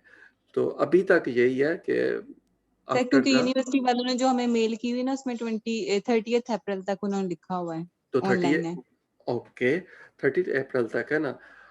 लेट्स सी अगर आपका वो ऑनलाइन हुआ तो डबल टाइम होगा, अगर ऑन कैंपस हुआ तो जितना टाइम होता है वही होगा, ठीक है। और माशाल्लाह आप लोगों ने आप ना दें प्लीज बेटा, आप हमें असाइनमेंट दे दे, प्रोजेक्ट दे दे, प्रेजेंटेशन दे दे, कुछ दे दे, मीडिया ना दे। फाइनल के साथ होगा, okay. And very important thing is that your exam will be from not only from this part, in fact आप लोगों से कोई unseen question भी पूछे जा सकते हैं, okay? तो get ready for any type of questions, okay?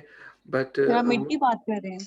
yes, more precisely आप कसम ले रहे, आप 3 भी पूछेंगे ना फिर भी हमें समझ नहीं आना, ये इतना मुश्किल सब्जेक्ट है। आपने सीन भी नहीं आ रहा, आप अनसीन की more precisely अगर मैं बात करूं तो आप लोगों का जो मैंने लेक्चर्स किए हैं उनको अगर आप में से किसी ने भी अच्छे तरीके से करेंगे, आई बिलीव दैट वो अच्छा परफॉर्म कर सकते हैं। ओके, तो ये एक हिंट है। सर ये प्रॉब्लम्स प्लीज रहने दें, वो इंक्लूड ना कीजिएगा अभी। नहीं बेटा, सर एक रिक्वेस्ट मान लें, हमारी प्रॉब्लम मेरी आप बात नहीं फॉलो कर रहे हैं, मेरी बात नहीं आपने फॉलो की। बात ये है कि हम हर एक्सरसाइज में से क्वेश्चन जो हैं वो डिसाइड कर लें। फॉर एग्जांपल तो बस हमको मैं ड्यूटी लगाऊं कि नेक्स्ट क्लास तक जितने हमने किए हैं उनके जो एक्सरसाइज के क्वेश्चन है वो लिख के एक शेयर कर दें, ये कर देंगे, ठीक हो गया। जी सर, ये ठीक है। बट रिमेंबर दैट उनसे मिलते जुलते भी क्वेश्चन हो सकते हैं, जरूरी नहीं कि वही क्वेश्चन हो, ठीक है। चलिए सर, एक बार डिसाइड कर लेते हैं, अगर ऑनलाइन होता है ना तो फिर आप अनसीन दे दें, अगर फिजिकल होता है ना तो फिर आप हमारे इसी सिलेबस को प्लीज कर दीजिएगा। यस सर अनसीन तो सिर्फ एक आधा ही आता होता है सर। अगर ऑनलाइन होना तो फिर आप अनसीन दे दीजिए, अगर फिजिकल होना तो हमारे लिए बड़ी मुश्किल होगी क्योंकि हमने ऑनलाइन पढ़ा है। Yes, I agree. और ये भी मैं एग्री कर रहा हूँ कि अगर ऑन कैंपस हो रहे हैं तो फिर उसमें कम से कम एक आध सवाल जरूर अनसीन होता है। नहीं सर, हमने उल्टा कर लिया है ना, अब हमारे डिसाइड हो गया। नहीं, आपने अपनी एक फेलो का बात सुनी नहीं, उन्होंने बीच में बात की थी। नहीं, ऑन कैंपस की बात नहीं की, ऑन कैंपस की है, तो मैं अपनी एक वो बता रही थी। ऐसा ही होता है, एक्चुअल में भी ऐसा ही होता है, आप सही कह रहे हैं जी बेटा। सर आप बाकियों से भी एक दफा पूछ लें कि सिर्फ 2-3 लोगों से पूछ के मतलब डिसाइड कर लेना कि पेपर किस टाइम पे है। बेटा मैं बता रहा हूँ, मैं लोगों से पूछ नहीं रहा, आई एम सॉरी, आप गलत अप्रोच है आपकी। मैं हम बता खुद रहा से हूँ, पार्टिसिपेट कर रहे हैं, हमने किसी को नहीं रोका बोलने से। नहीं सॉरी बेटा, आप चुप कीजिएगा। आई एम रियली सॉरी अगर आप गलत उसको इंटरप्रेट कर रहे हैं। मैं बता रहा हूँ, मैं पूछ नहीं रहा। मैं आप लोगों को डिसाइड करके बता रहा हूँ कि आपका पेपर 2 मई को होगा, ठीक है। मैं आप लोगों को ये बता रहा हूँ कि पेपर इस तरह का होगा, ये मैं बता रहा हूँ। मैं ये भी बता रहा हूँ कि सीन होगा अनसीन होगा, ये भी मैं बता रहा हूँ, ठीक है। सर वो मुझे ऐसे लगा इसलिए सॉरी सर। नहीं आई एम रियली सॉरी। नहीं, आप हक रखते हैं। मैं बता रहा हूँ। अस्सलाम वालेकुम सर। वालेकुम सलाम। यस, अस्सलाम वालेकुम सर। वालेकुम सलाम। सर मेरे एलएमएस का प्रॉब्लम है, मैंने असाइनमेंट आपको ना। ठीक है बेटा, जो ईमेल कर दिया ठीक है। सर मेरे एलएमएस असाइनमेंट सर आपको की हुई है। ठीक है बेटा, ईमेल कर दिए ना। Okay, next is a linear operator. Okay, so please tell me what you know about a linear operator. जी सर ये कोई भी ऑपरेटर हम अप्लाई करेंगे लीनियर कॉम्बिनेशन पे सर, तो स्केलर्स सेपरेट हो जाते हैं और वेक्टर्स पे ऑपरेटर अप्लाई हो जाते हैं। Okay, in fact linear combination. आप लोगों ने एक वर्ड लीनियर ट्रांसफॉर्मेशन भी पढ़ा होगा, आपने अपने बीएससी में पढ़ा होगा। Yes sir. आप इससे पहले मेरा नहीं ख्याल पढ़ा होगा। it is the same thing, linear transformation, linear operator. Okay, so please tell me what's a linear transformation.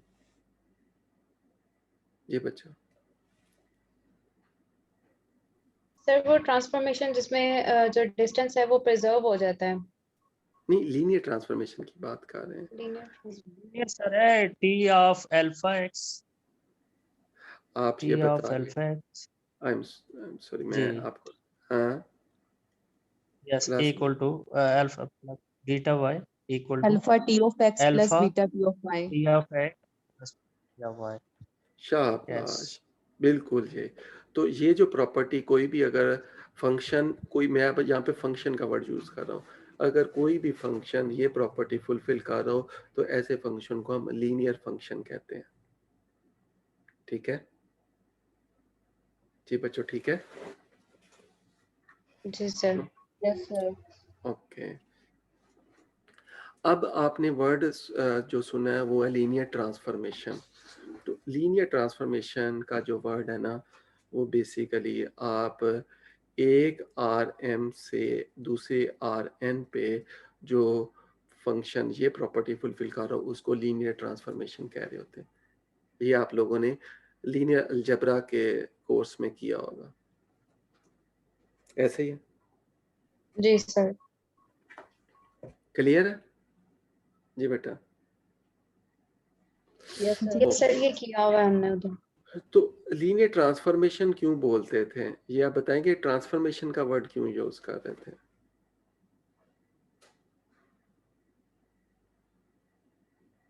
आपके किसी टीचर ने शायद बताया हो आपको? जी सर, वो हम जो है वो एक स्पेस से दूसरी में ट्रांसफॉर्म हो जाते हैं। उसमें जिस तरह सर RM से RN में चले जाएं। शाबाश। तो बिल्कुल ये सही आप बात कह रहे हैं कि ट्रांसफॉर्मेशन का वर्ड एक स्पेस से दूसरी स्पेस में वो जो ट्रांसफॉर्म हो रहा है ना, ऑब्जेक्ट की जो शेप चेंज हो रही है, उसके लिए ट्रांसफॉर्मेशन यूज किया गया। वेरी गुड, बिल्कुल ठीक है आपने कहा। वेक्टर स्पेस में भी सर ना वो वहाँ पे हमने कर्वलीनियर पढ़े थे ना, तो वहाँ पे भी ये ओके। इस ट्रांसफॉर्मेशन। अब आप मुझे बताएं ऑपरेटर का वर्ड। ऑपरेटर जी।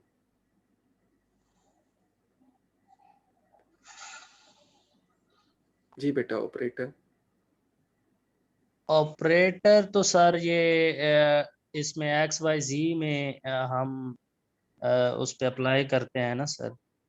नहीं बेटा, ऑपरेटर बेसिकली हम याद रखिएगा वेक्टर स्पेस पे इन पर्टिकुलर नॉर्म स्पेस पे जो मैपिंग होगी उसको हम ऑपरेटर का नाम देंगे। और उसमें एक और इम्पोर्टेंट बात याद रखिएगा कि आपके पास वो सेम फील्ड पे होगा। जी सर। ठीक है। अब आपने एक वर्ड आपको पता है फंक्शन का। फंक्शन का पता है ना आपको? जी सर। आपको मैपिंग का पता है? जी। फंक्शन को ही जी। मैपिंग कह रहे होते हैं। अब एक वर्ड है ऑपरेटर। ऑपरेटर भी एक मैपिंग होती है पर्टिकुलर टाइप की। वो किस तरह की होती है?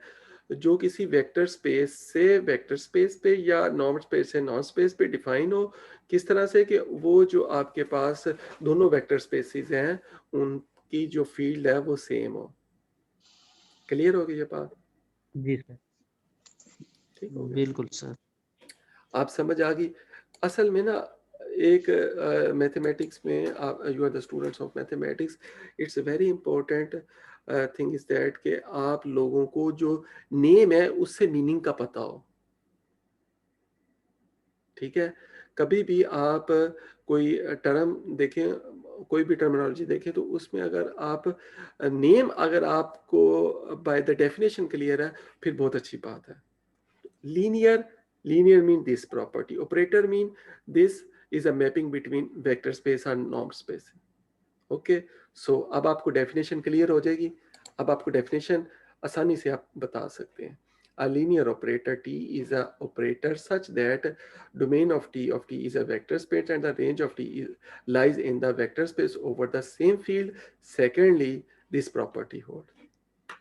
देखिए, जो मैंने इतनी देर में आपको बातें की हैं वो सारी यहाँ पे पूरी हो रही हैं कि नहीं हो रही, जो मैंने अभी आपको समझाई है बात? जी। जी सर। क्लियर? दैट्स मीन कि आपके पास लीनियर ऑपरेटर एक वेक्टर स्पेस से दूसरी वेक्टर स्पेस पे एक फंक्शन है। ठीक हो गया? किस तरह से फंक्शन है कि ये पहली बात है। ठीक है? दूसरी बात ये है कि वो लीनियर प्रॉपर्टी फुलफिल कर रहा है। ये दोनों को इकट्ठा कर लें तो वही प्रॉपर्टी बनती है।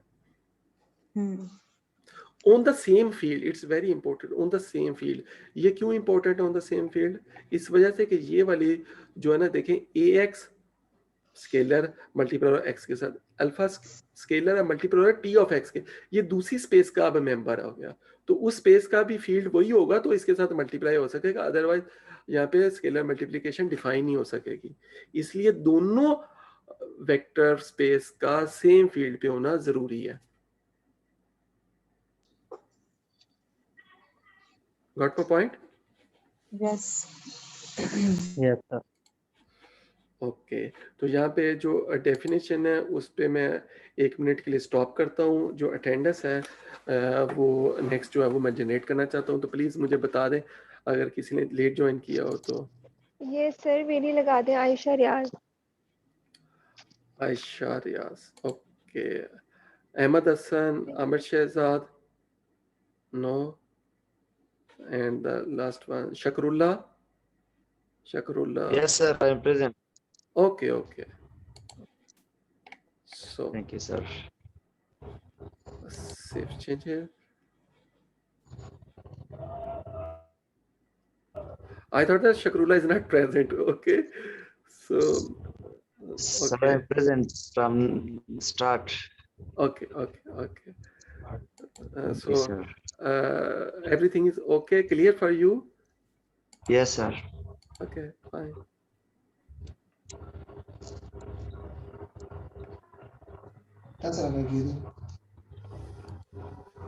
नेक्स्ट हमारी जो क्लास है वो स्टार्ट हो रही है 12:45 से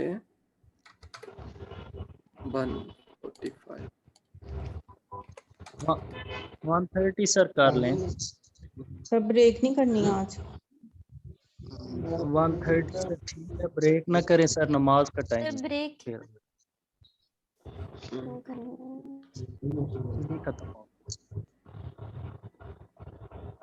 सर ओके 1:30 पे करके जमा वो फिर बाद में पूरी इकट्ठी ब्रेक कर दीजिए। ये बेटा विदाउट ब्रेक वाली क्लास है रमजान में। जी sir, thank you.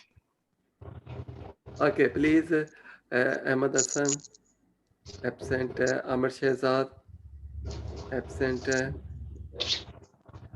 I assume that all are present. Okay.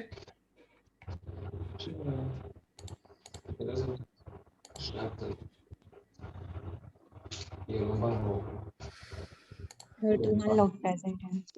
Sorry. 30 लोग प्रेजेंट हैं।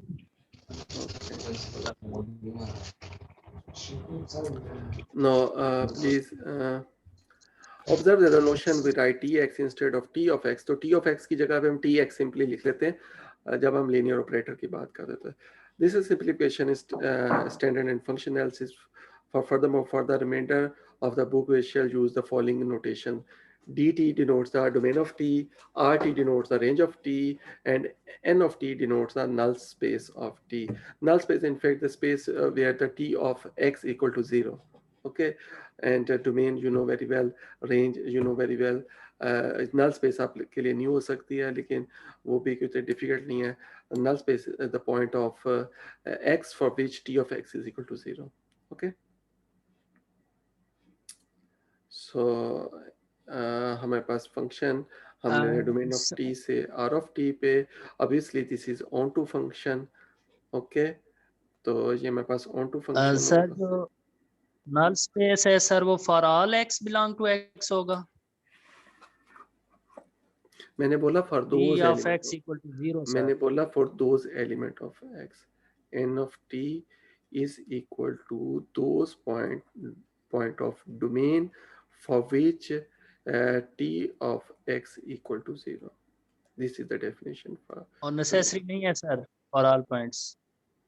क्या बात कर रहे हैं, फॉर ऑल पॉइंट करेंगे तो वो तो हमारे पास वो एक ही पॉइंट वो बन रहा होगा, जीरो फंक्शन बन रहा होगा। अगर सभी पॉइंट के लिए हो तो वो तो जीरो फंक्शन हो जाएगा।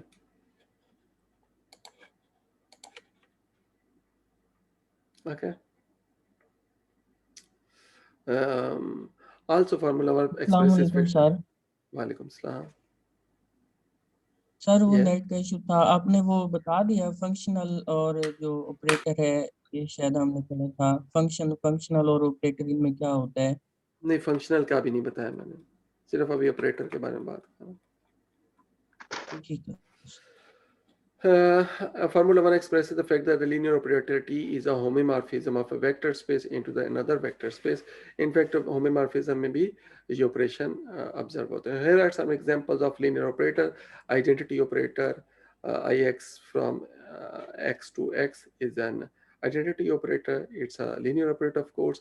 Zero operator, ये operator की बात अभी जो कर रहे थे कि सभी x के लिए zero, तो वो zero operator होता है. Zero operator भी it's always a linear operator. Differentiation, तो डेरिवेटिव जो है ये हमारे पास जो ऑपरेटर होगा ये भी लीनियर ऑपरेटर होता है. Integration is also a linear operator. Okay, another linear operator from C of AB into itself is defined by this. तो इसको अगर हम C of AB मतलब कंटिन्यूस फंक्शन इनपुट कर रहे हैं, आंसर हमारे पास कंटिन्यूस फंक्शन आ रहा है multiply by some t. Okay, तो ये जो ऑपरेटर है ये भी हमारे पास लीनियर ऑपरेटर होता है.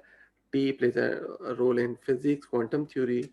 तो ये वो कह रहे हैं कि बहुत इंपॉर्टेंट है क्वांटम थ्योरी में, ये हमारे पास यूज होता है. क्लियर? तो हियर आर सम एग्जांपल्स. ये आप लोगों के एग्जांपल आप लोगों ने देखी. सर ये जो हमने वेक्टर स्पेस की एग्जांपल्स दी थी उनमें ये सारे ऑपरेटर हम अप्लाई कर सकते हैं कि कुछ में ये नहीं होंगे? बेटा डिपेंड करता है आप उसको डिफाइन किस तरह से कर रहे हैं. हो सकता है एक ही स्पेस पे आप एक ऑपरेटर ले रहे हो वो लीनियर हो ही सकता है वो लीनियर ना हो, एक आप ले रहे हो. ये स्पेसिस पे डिपेंड नहीं कर रहा, उसकी डेफिनेशन पे डिपेंड कर रहा है. ठीक है जी सर. ठीक. सो एलिमेंट्री वेक्टर अलजेब्रा आपने देखें कि अगर आपके पास इस तरह से आप डिफाइन करें t2 ऑफ x, इस तरह से आप डिफाइन कर रहे हैं कि डॉट प्रोडक्ट से आप डिफाइन कर रहे हैं. ठीक है, तो ये वाला जो आपके पास ऑपरेटर होगा ये भी लीनियर ऑपरेटर होगा. ओके, तो मैट्रिसेस में आपके पास t from Rn to R by means of a y is equal to ax, linear operator. ये आपके पास वो लीनियर ट्रांसफॉर्मेशन है, ये कि आपके पास वो लीनियर ट्रांसफॉर्मेशन है for which I have already talked about to you. If you pick an element from the domain, this A transforms it into Y. Okay, so this is an also example of linear operator. So every linear transformation is a linear operator.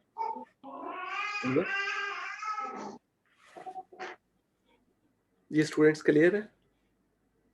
जी sir. Yes sir. Okay, सो ये वही जो हम already linear algebra में भी किया हुआ. So here is something about range and null space.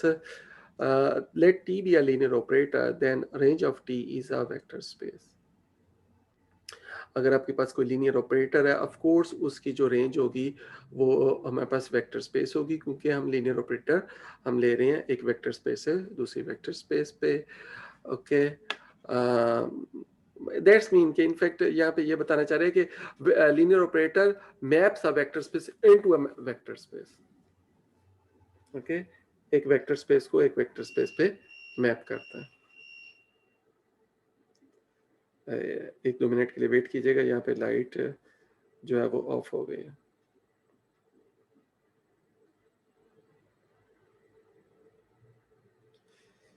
जी बच्चों आप सुन रहे हैं मुझे? जी सर आपकी आवाज आ रही है. जी वो जो सिस्टम मेरा ना उसमें एलसीडी वो बंद हो गई है, क्योंकि यहाँ पे भी जनरेटर शायद चले तो फिर वो होगा.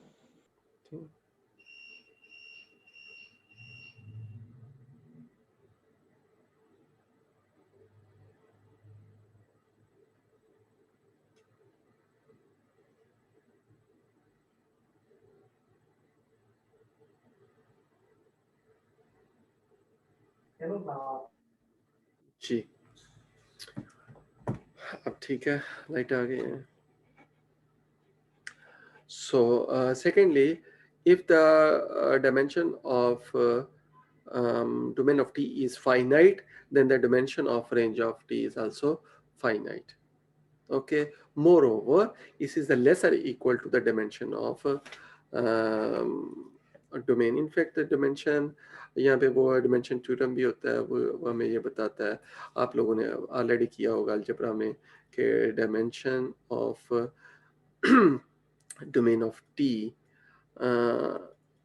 is equal to the dimension of range of T plus dimension of null space of T. That's called the famous dimension theorem. Okay, the null space is also vector space. तो ये भी हमारे पास वेक्टर स्पेस है. Null space का आपने क्या define किया था, कैसे नल स्पेस को किया था? मैं बताया था कि null space those member of domain of T for which Tx equal to 0. okay, T of x equal to 0. So this is the definition for null space of T. Sometimes इसको colonel का भी आपने पढ़ा। Tx equal to 0 से हम क्या यानी कि इससे क्या मुराद हैं? इससे मतलब ये है कि वो जिन पॉइंट पे जीरो वैल्यू ले रहा है, जिन पॉइंट पे जीरो वेक्टर पे जी सर, मैप वो हो। हमने पढ़ा था कर्नल के बारे में, जो दूसरे वेक्टर स्पेस के जीरो पे मैप कर रहे होते हैं वो कर्नल एग्जैक्टली शामिल तो पहले उसको वेक्टर कर्नल स्पेस बोलते हैं में। अलजबरा में, ठीक है। तो यहाँ पे हम नल स्पेस का वर्ड उसके लिए यूज करें। अलजबरा में जो आपने कर्नल पढ़ा ना, वो वाला यहाँ पे हमारे पास नल स्पेस के लिए। ओके, तो इसका प्रूफ अगर आप देखना चाहें, ये इनफैक्ट आप लोगों ने ऑलरेडी किया हुआ अलजबरा के कोर्स में, तो इसको मैं उस तरह से नहीं कर रहा, ये स्किप कर रहा हूँ नहीं इसको। किया हुआ हमने, कोई नहीं किया हुआ। चलें आप कर लीजिएगा, इतना मुश्किल नहीं है। तो ये भी हम नहीं करना, हम कर लेंगे, बहुत ईजी है। तो अब तुम्हारे मिड भी होने हैं। Of course. Okay, linear operator preserve linear dependence. It's a very important thing. Please tell me what's its mean. Linear operator preserve linear dependence. इसका क्या मतलब है ये बच्चों?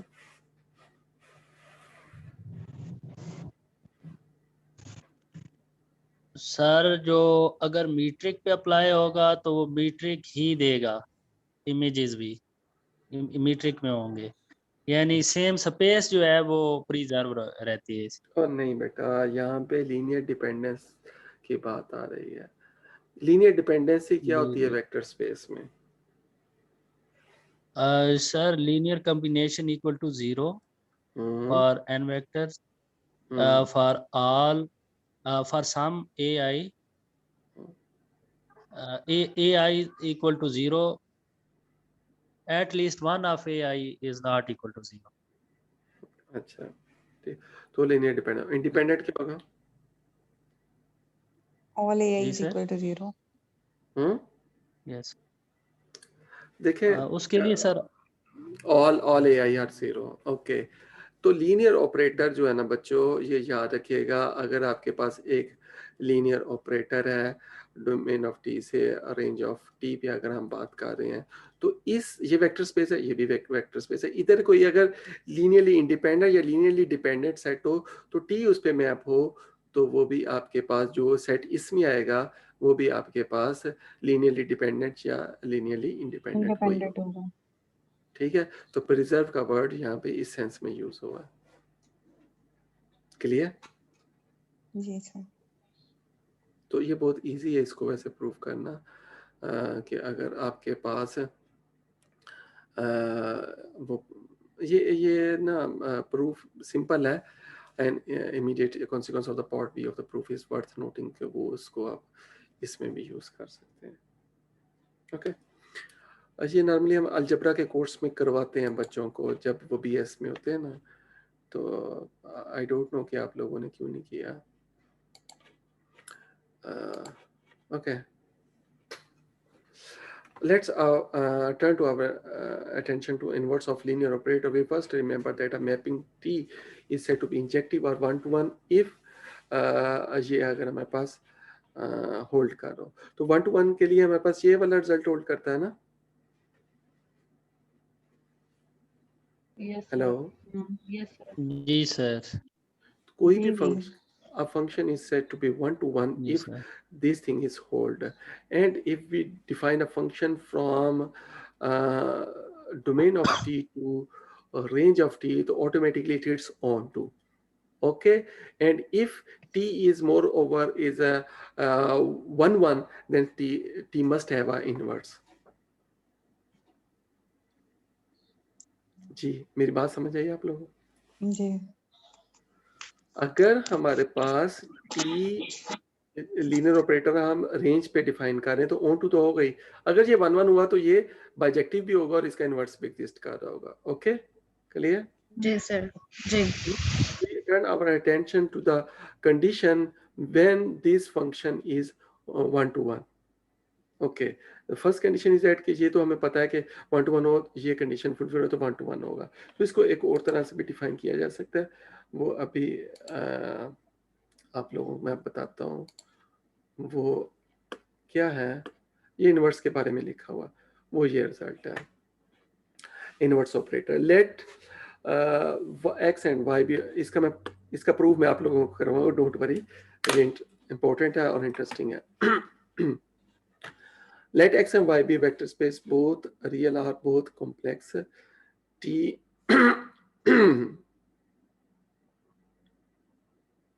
T from a domain of T to Y be a linear operator with domain T of T and range this. Then the inverse हमारे पास अगर हम बात करें range to ये हमारे पास exist करेगा if and only if T of 0 is equal to 0 implies X equal to 0.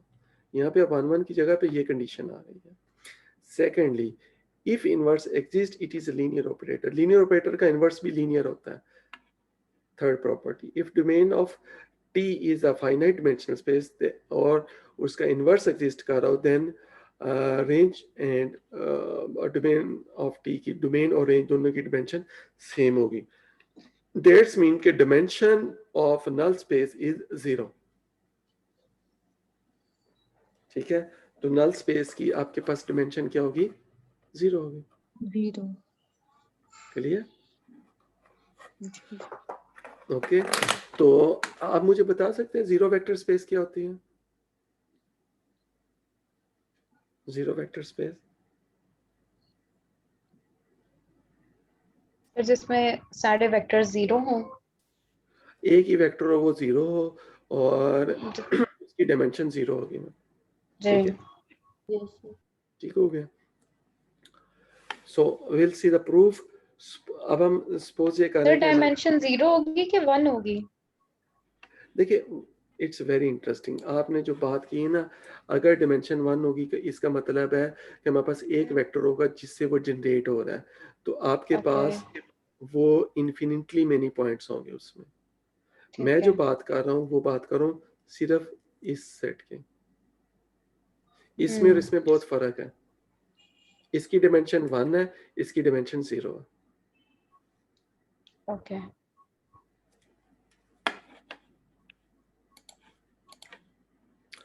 No, if we want to prove the first one, which state that inverse exists if and only if T of X equal to 0 implies X equal to 0. That means we have to suppose that T of X equal to 0 and we want to prove that X equal to 0. Okay, suppose that T of X equal to 0 implies if in fact here is if and only. That means we suppose this and prove this the inverse exists. Okay, ये if and only के दोनों part हम prove करने हैं। Okay, first we suppose that T of X equal to 0 implies X equal to 0. Okay, now we want that inverse exists.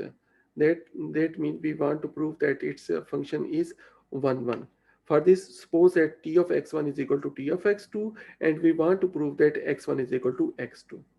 Okay, तो 1 1 के लिए हमें ये प्रूव करना होता है। अगर T of x1 is equal to T of x2, that's mean ये लीनियर है। आप पहली तो बात इसको इधर ले आए तो ये हमारे पास इस तरह से इस दोनों के बराबर होगा, दैट्स इक्वल टू 0। अगर ये इक्वल टू 0 तो ऑब्वियसली ये प्रॉपर्टी है T of x equal to 0 implies x equal to 0। This mean x1 minus x2 equal to 0। तो इसका मतलब क्या होगा, x1 is equal to x2, that's mean कि वो हमारे पास 1 1 है। अगर 1 1 है तो उसका इन्वर्स एग्जिस्ट करेगा। जी, clear? Conversely suppose that inverse exist करता है and we want to prove that T of x equal to 0 implies x equal to 0। Okay, we want to prove that x equal to 0 when T of x equal to 0।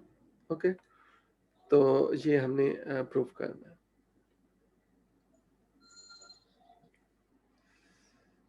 Okay,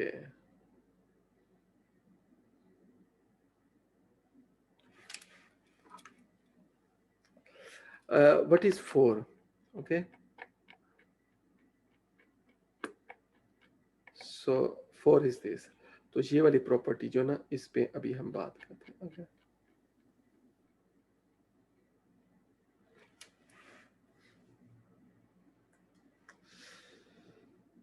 we know that अभी इसको prove करने के लिए मैं अलग से यहाँ पे लिख रहा हूँ. Suppose that t of x equal to 0, ये हमने सपोज कर ली. ओके, अब मुझे बताएं कि t ऑफ 0 जो होगा ये भी 0 के बराबर होगा ना, लीनियर ऑपरेटर है. जी बच्चों. जी सर ऐसे ही होगा. ओके, अब क्योंकि t इनवर्स एग्जिस्ट करता है, तो अगर हमारे पास ये बराबर हो तो इसका ये मतलब नहीं होगा x is equal to 0. x is equal to 0. जी, तो यही हमने प्रूव करना था. ओके, ठीक हो गया. It's just like a magic. Okay, don't worry. आप लोगों के लिए ये थोड़ा सा वो होगा, लेकिन believe me it's very easy. Okay. Yes sir. No, second thing is that if T inverse exists, it must be a linear operator. We want to prove the two properties of, or simply one property of this. तो इसको मैं आप लोगों के लिए छोड़ता हूँ. ये बहुत इजी है, प्लीज इसको देखते हैं. अगर आप चाहते हैं तो मैं इसको क्विकली कर सकता हूँ. We assume that T inverse exists and show that T inverse is linear. Domain of T inverse is range of T and it's a vector space. We consider x1 x2 from domain of T and their images is this. ये हमारे पास है. Inverse images ये होंगे. अब हम इस पे T inverse apply करेंगे. ये बस मतलब छोटी छोटी बातें हैं, प्लीज आप इसको देख लीजिएगा. It's very easy. Okay, so T inverse is linear. The last thing is that we want to prove that the domain of dimension of range of T and dimension of domain of T are same. We know that the dimension of R of T is less or equal to dimension of domain of T. और इसी तरह से अगर T inverse जो है वो भी linear है, तो उस केस में हमारे पास उसकी वजह से क्या होगा, डोमेन ऑफ T जो डोमेन होगा वो रेंज होगी, और जो रेंज होगी वो डोमेन होगी.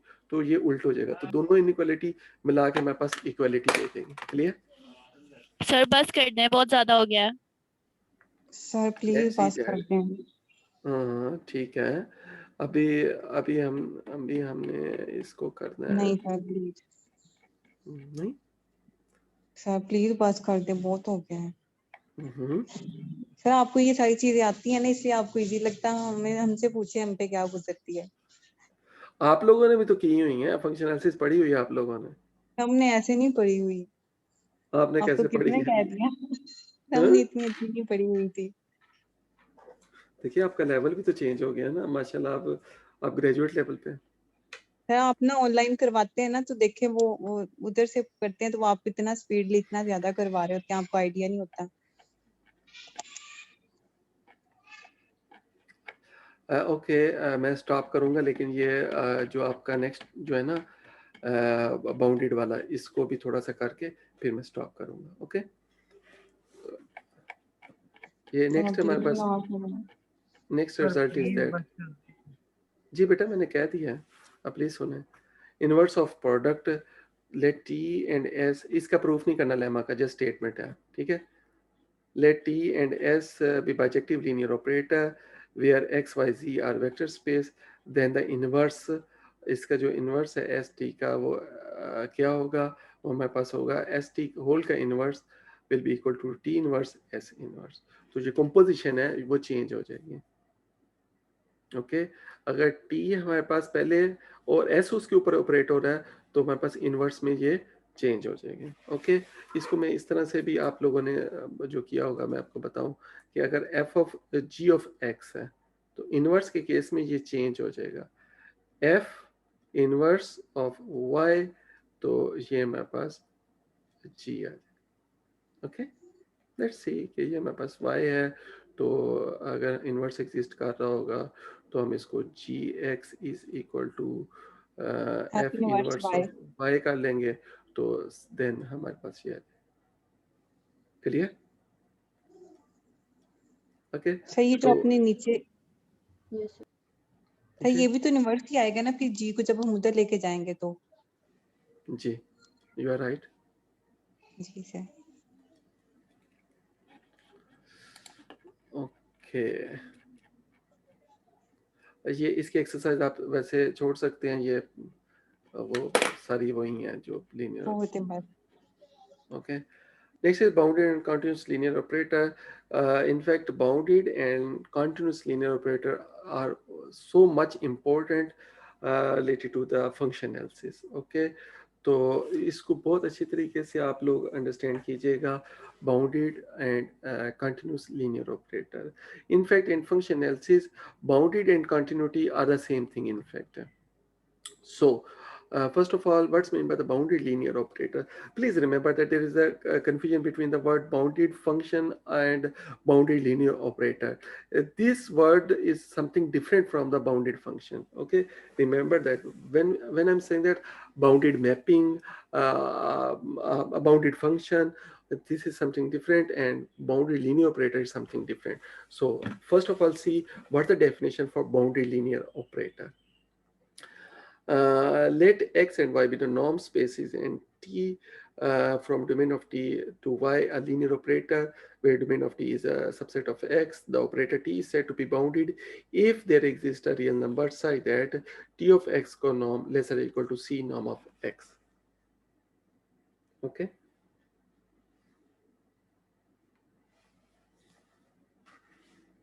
जी students.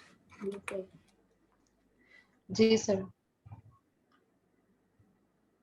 ओके इसका मतलब ये है कि अगर हमारे पास ये x स्पेस है, ये हमारे पास y स्पेस है, t हमारे पास लीनियर ऑपरेटर है, तो अगर आपके पास यहाँ पे कोई x पॉइंट है और ये हमारे पास t ऑफ x है, तो जो t ऑफ x का नॉर्म होगा ना, वो इसके नॉर्म से लेसर इक्वल होगा टाइम्स c टाइम्स, ठीक है, वो इसके नॉर्म से छोटा होगा.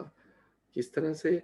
For example lesser equal to, यहाँ पे आई एम सॉरी, यहाँ पे सी छोटा, अब यहाँ पे सी कोई नंबर हो सकता है, ये ग्रेटर देन 0 होगा, ग्रेटर इक्वल टू 0 होगा. Moreover this number c can be a number between negative भी हो सकता है सर.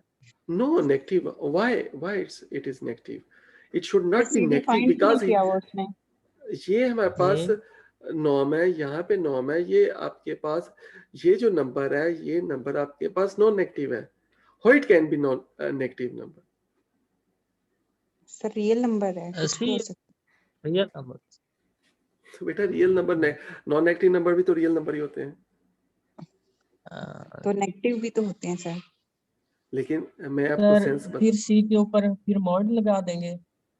नहीं, आप मेरी बात को नहीं फॉलो कर रहे हैं सर. देखिए उसने कहा if there is a real number c, उसके ऊपर कोई कंडीशन नहीं है, रियल नंबर लिखा हुआ उसने जस्ट, तो सी तो फिर कोई भी चूज किया जा सकता है.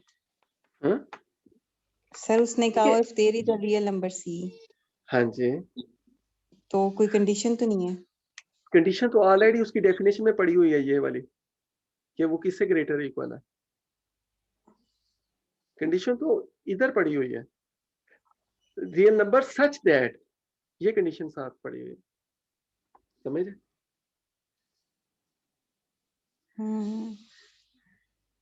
जी क्लियर?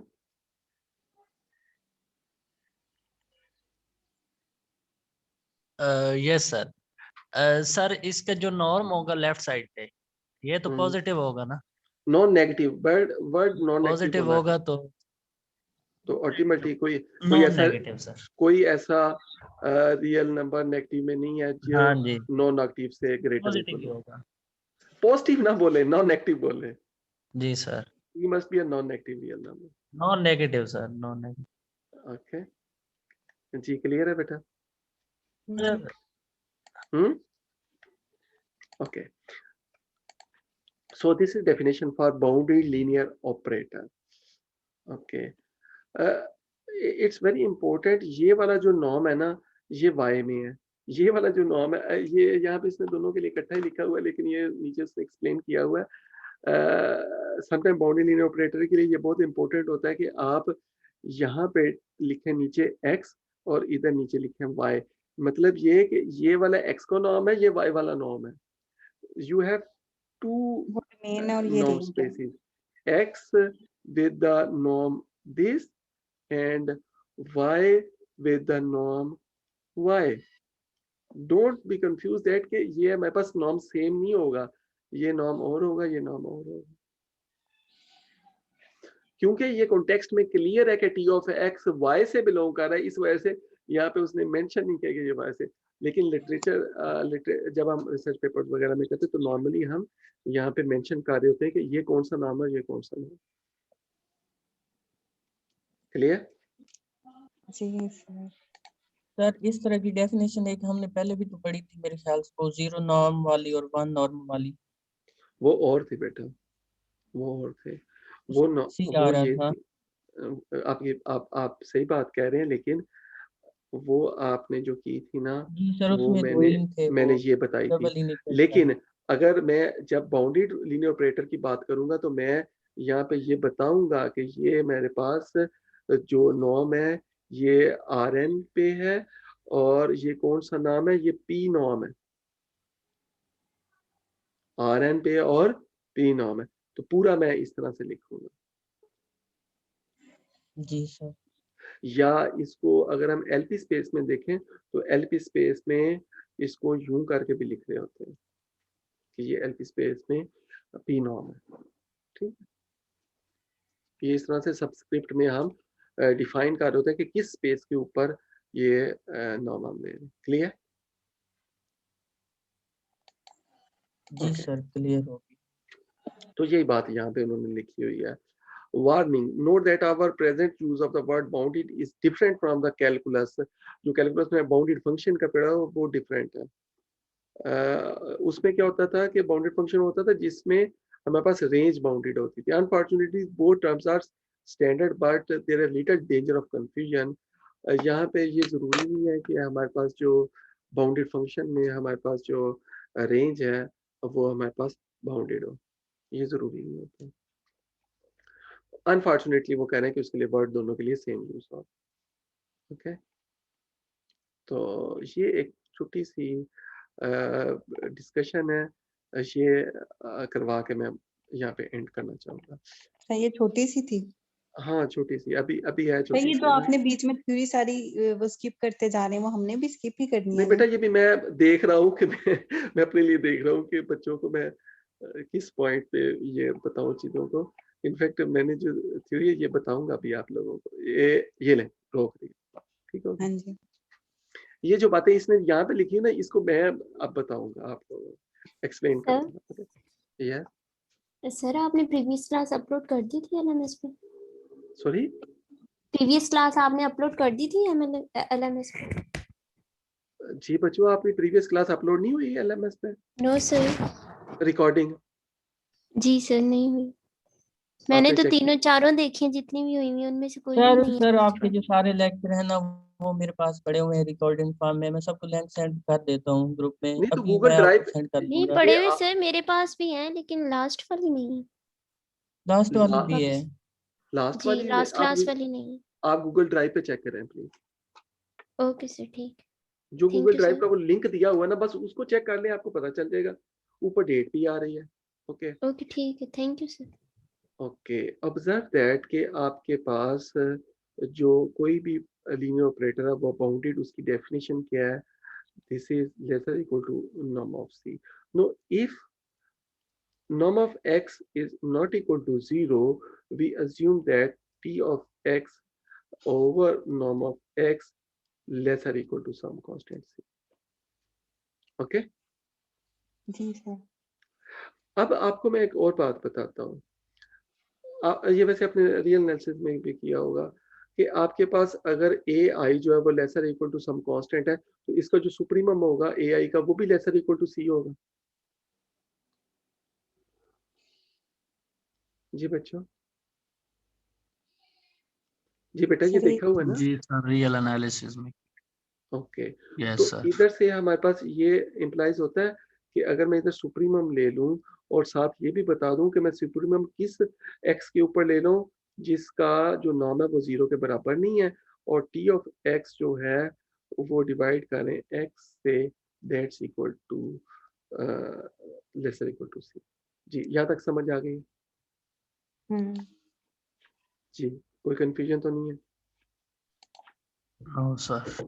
ओके, तो इस चीज को हम डिफाइन कर रहे हैं ऑपरेटर टी के नॉर्म से। इसको डेफिनेशन हम दे रहे हैं, norm of t is equal to supremum of norm of t of x over norm of sir ये जो सी की चॉइस है ये फिर हम पहले से करके रखेंगे? नहीं, ये हर टी के लिए हमारे पास देखो ऊपर एक लाइन में उसने लिखा ना c must be at least as big as the तो सुप्रीमम ये ऑफ तो द वो बात है ना एक्सप्रेशन। जो मैं ये बता रहा हूँ, एज बी के एज, यही वाली है। ये तो मैं ये ये जो लाइन है ना, ये इसके साथ रिलेट कर। ओके, सर इसकी वैसे कोई एग्जांपल है? ये तो हम जनरल बात कर रहे हैं ना, वैसे कोई एग्जांपल है इसकी? एग्जांपल आप लीनियर ऑपरेटर कोई ले सकते हैं, तो उसमें आपको सी पर्टिकुलरली मिल जाएगा। तो आप इसकी एक एग्जांपल करवा देंगे हमें? जी, आप एग्जांपल आगे करनी है, आगे आनी है एग्जांपल। ये अभी ये थोड़े से रिजल्ट्स हैं, ये एग्जांपल आइडेंटिटी ऑपरेटर आपके पास, linear operator, zero operator linear operator होता है, डिफरेंशिएशन ऑपरेटर जो है अगर हम इसको देखें तो ये बाउंडेड नहीं होता। ठीक हो गया सर जी, बस करें। ये आपने आपके फेलो ने कहा था कि इसकी एग्जांपल, मैं तो इसको अगली सर क्लास मैंने में, मुझे एक क्वेश्चन था ना सर वो ये एग्जांपल काफी मुश्किल है सर, ये काफी मैं- मुश्किल एग्जांपल्स हैं जब इनको मैं prove एग्जांपल करेंगे। अगली क्लास में करवाना चाह रहा था। ये आपके फेलो ने कहा था कि सर मैंने कब कहा? मैंने आपको ये वाली जो थी ना एक्सप्रेशन आपने लिखी हुई है सुप्रीमम वाली, मैं इसकी एग्जांपल पूछ रही थी कि यानी कि सी का कैसे आइडिया होगा कि सी को क्या चूज बेटा करेंगे? वो उसने ओके, तो okay, we'll talk about in the next class. Okay, don't worry. But observe that what we are defining the norm of t.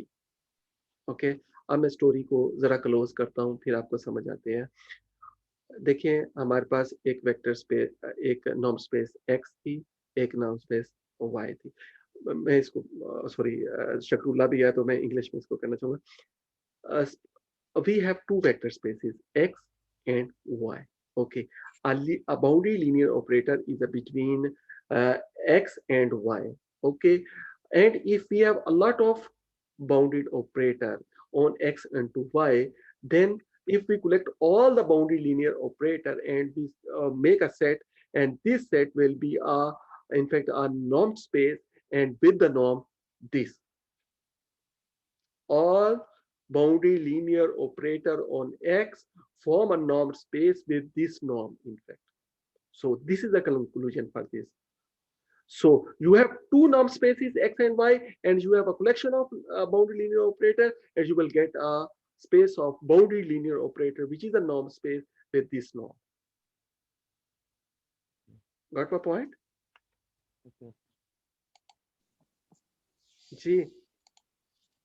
जी बच्चों समझ जी आएगी सर, ना? जी। So this is a norm. Okay. Next ये हमारे पास जो norm का है हमारे पास फार्मूला, वो एक और तरह से भी डिफाइन किया जा सकता है। तो प्लीज अब हम ये नेक्स्ट लेक्चर में करेंगे। ये बेटा इसका मैं तो चाहता हूँ प्रूफ अभी कर लिया जाए तो बेहतर नहीं है। सर प्लीज नहीं, इतना मैं मुश्किल इसको हो मिड गया में था। शामिल करना चाह रहा हूँ, मैं इसको सर मिड उसकी में दिमाग शामिल के सारे आलू बन गए हैं। नो सर काफी हो गया।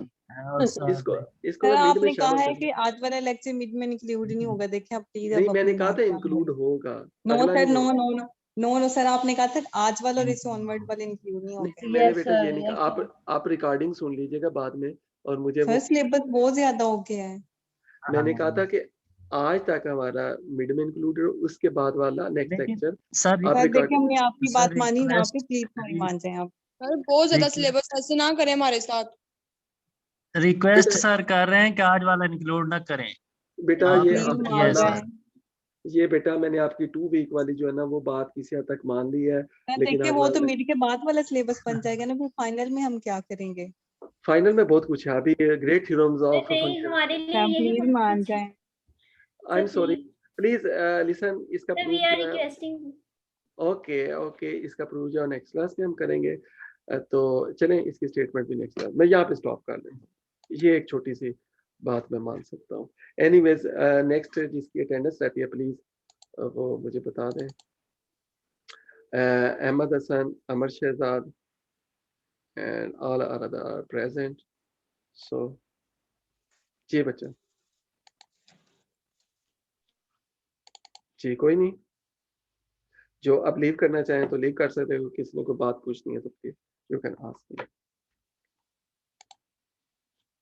जी सबमिट के बारे में बात कर रहे हैं।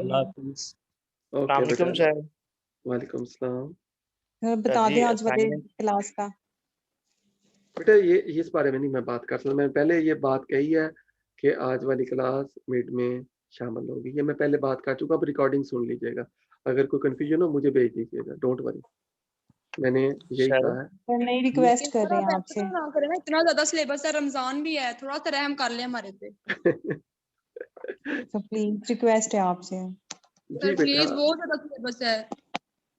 बेटा इस देखो, सिलेबस ये तो नहीं ना कह रही कि तो स्किप शायद हो आपको जाएगा, अंदाजा नहीं है, लेकिन बहुत ज्यादा ये सिलेबस है। फाइनल में आगे इंक्लूड हो जाएगा, ये कोई स्किप तो नहीं होने लगा। बेटा मैं फाइनल में हो सकता है ये चीजें स्किप कर दूं, ये भी हो सकता सर है। वो तो फिर आपकी सर मर्जी है वो ना, हम आपकी तो नहीं ना ये choice कह है। रहे कि आप कोर्स ही स्किप कर दें, हम तो फाइनल के लिए डाल रहे हैं। अब प्लीज मेरी बात आप प्लीज मेरी बात सुनिएगा, ठीक है? इस तरह से है जी बस जी Salim, hello, you want to say something? मैं जा रहा सर उसका वैसे ही हूँ। ऑन होता है माइक। ओके, अस्सलाम वालेकुम सर। यस सर जी मेरा LMS का प्रॉब्लम है, मैंने असाइनमेंट आपको मेल किए हैं सर, ये ठीक हो गया, ठीक हो गया, थैंक यू सर। सर मैंने भी रात को आपको कॉल की थी तो मैंने भी मेल कर दी थी। ठीक हो गया। अच्छा अच्छा बेटा मेरी बात सुनिएगा ध्यान से। जी तबस्सुम, बेटा आप इस तरह करना है, व्हाट्सएप ग्रुप में आपने शेयर करनी है जितनी हमने आज के लेक्चर तक चीज़ें की हैं, वो सारी डिटेल के साथ, एक्सरसाइज में ये किया, इसमें ये टॉपिक किया, वो पूरी एक लिस्ट बना के आपने शेयर करनी है, ठीक है? जी सर। उसमें से फिर मैं आप लोगों की कुछ चीज़ें स्किप करूँगा। सर ओके, ये ठीक है, जी ठीक है। ठीक है? यस सर, ठीक है। जी ठीक मैं है। हमेशा स्टूडेंट्स की फेवर में होता है, लेकिन स्टूडेंट्स सुनते नहीं है बात को, नहीं ध्यान सर, हम आपकी बात सुन रहे हैं। आप सुनते नहीं, जब आप पहले ही शुरू हो जाते हैं। ओके जी, ठीक है बच्चों, अब आप लोगों को समझ आ गई आज के लेक्चर तक हमारा जो टॉपिक है बाउंड्री लीनियर ऑपरेटर, यहाँ तक हमारा मिड का एग्जाम होगा इंशाल्लाह, जी ठीक ठीक है? है सर। और in the thank you next sir. in the next class we'll see boundary linear operator in detail, यहाँ पे उसकी एग्जांपल्स, उसके बारे में बहुत अच्छी डिस्कशन है। ये इसको करेंगे फाइनाइट डायमेंशनल स्पेस में जो बाउंड्री लिनियर ऑपरेटर होते हैं उसके बारे में बात करेंगे, continuity, it's a very beautiful topic है, तो ये इंटरेस्टिंग भी और इम्पोर्टेंट भी है। ये जी सारा हम नेक्स्ट लेक्चर में करेंगे, और इसके बाद मैं आप लोगों को बताऊंगा कि हमारे पास लीनियर फंक्शनल है, इनफैक्ट लीनियर फंक्शन और बाउंड्री लीनियर ऑपरेटर ये दोनों मिला के नेक्स्ट लेक्चर में ये दोनों कंप्लीट करने हैं, फिर हमने उस अगले लेक्चर में 4th चैप्टर स्टार्ट कर देंगे, मे बी कुछ पार्ट इसमें से रह जाएगा, वो फिर इसमें एक्सरसाइज मैं आपको एक असाइनमेंट शायद दे दूं, वो बैलेंस हो जाएगा फिर। ओके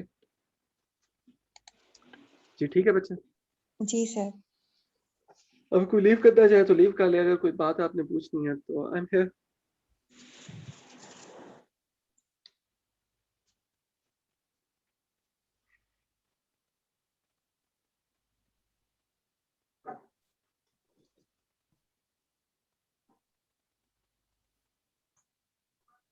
अल्लाह हाफिज। ओके जी बेटा, अल्लाह हाफिज। अल्लाह हाफिज सर। ओके, अल्लाह हाफिज। Excuse me sir. Yes sir वो मुझे ना व्हाट्सएप ग्रुप में ऐड कर दे फंक्शन। व्हाट्सएप ग्रुप में आपको ऐड कर दूं, ये मैंने लिंक तो शेयर किया, लिंक शेयर किया ना मैंने ईमेल से कि नहीं? सर इस बात का नहीं पता मुझे। अनीसा जुल्फकार, ओके। जी बेटा, आप को मैं नंबर इधर अपना वो नीचे चैट में कर रहा हूँ, तो उधर आप मुझे व्हाट्सएप पे मैसेज कर दें कि सर काइंडली मुझे ग्रुप में ऐड कर दें, तो मैं आपको लिंक, या आप लिंक शेयर कर दें तो मैं आपको लिंक सेंड कर दूंगा, ठीक है? तो उसमें आपने उसको कर लेना, ठीक है? Yes sir, thank you sir. ये आपने मुझे मैसेज करना है कि सर मुझे लिंक शेयर कर दें, तो मैं लिंक शेयर कर दूंगा, आप ऐड कर लें। ओके,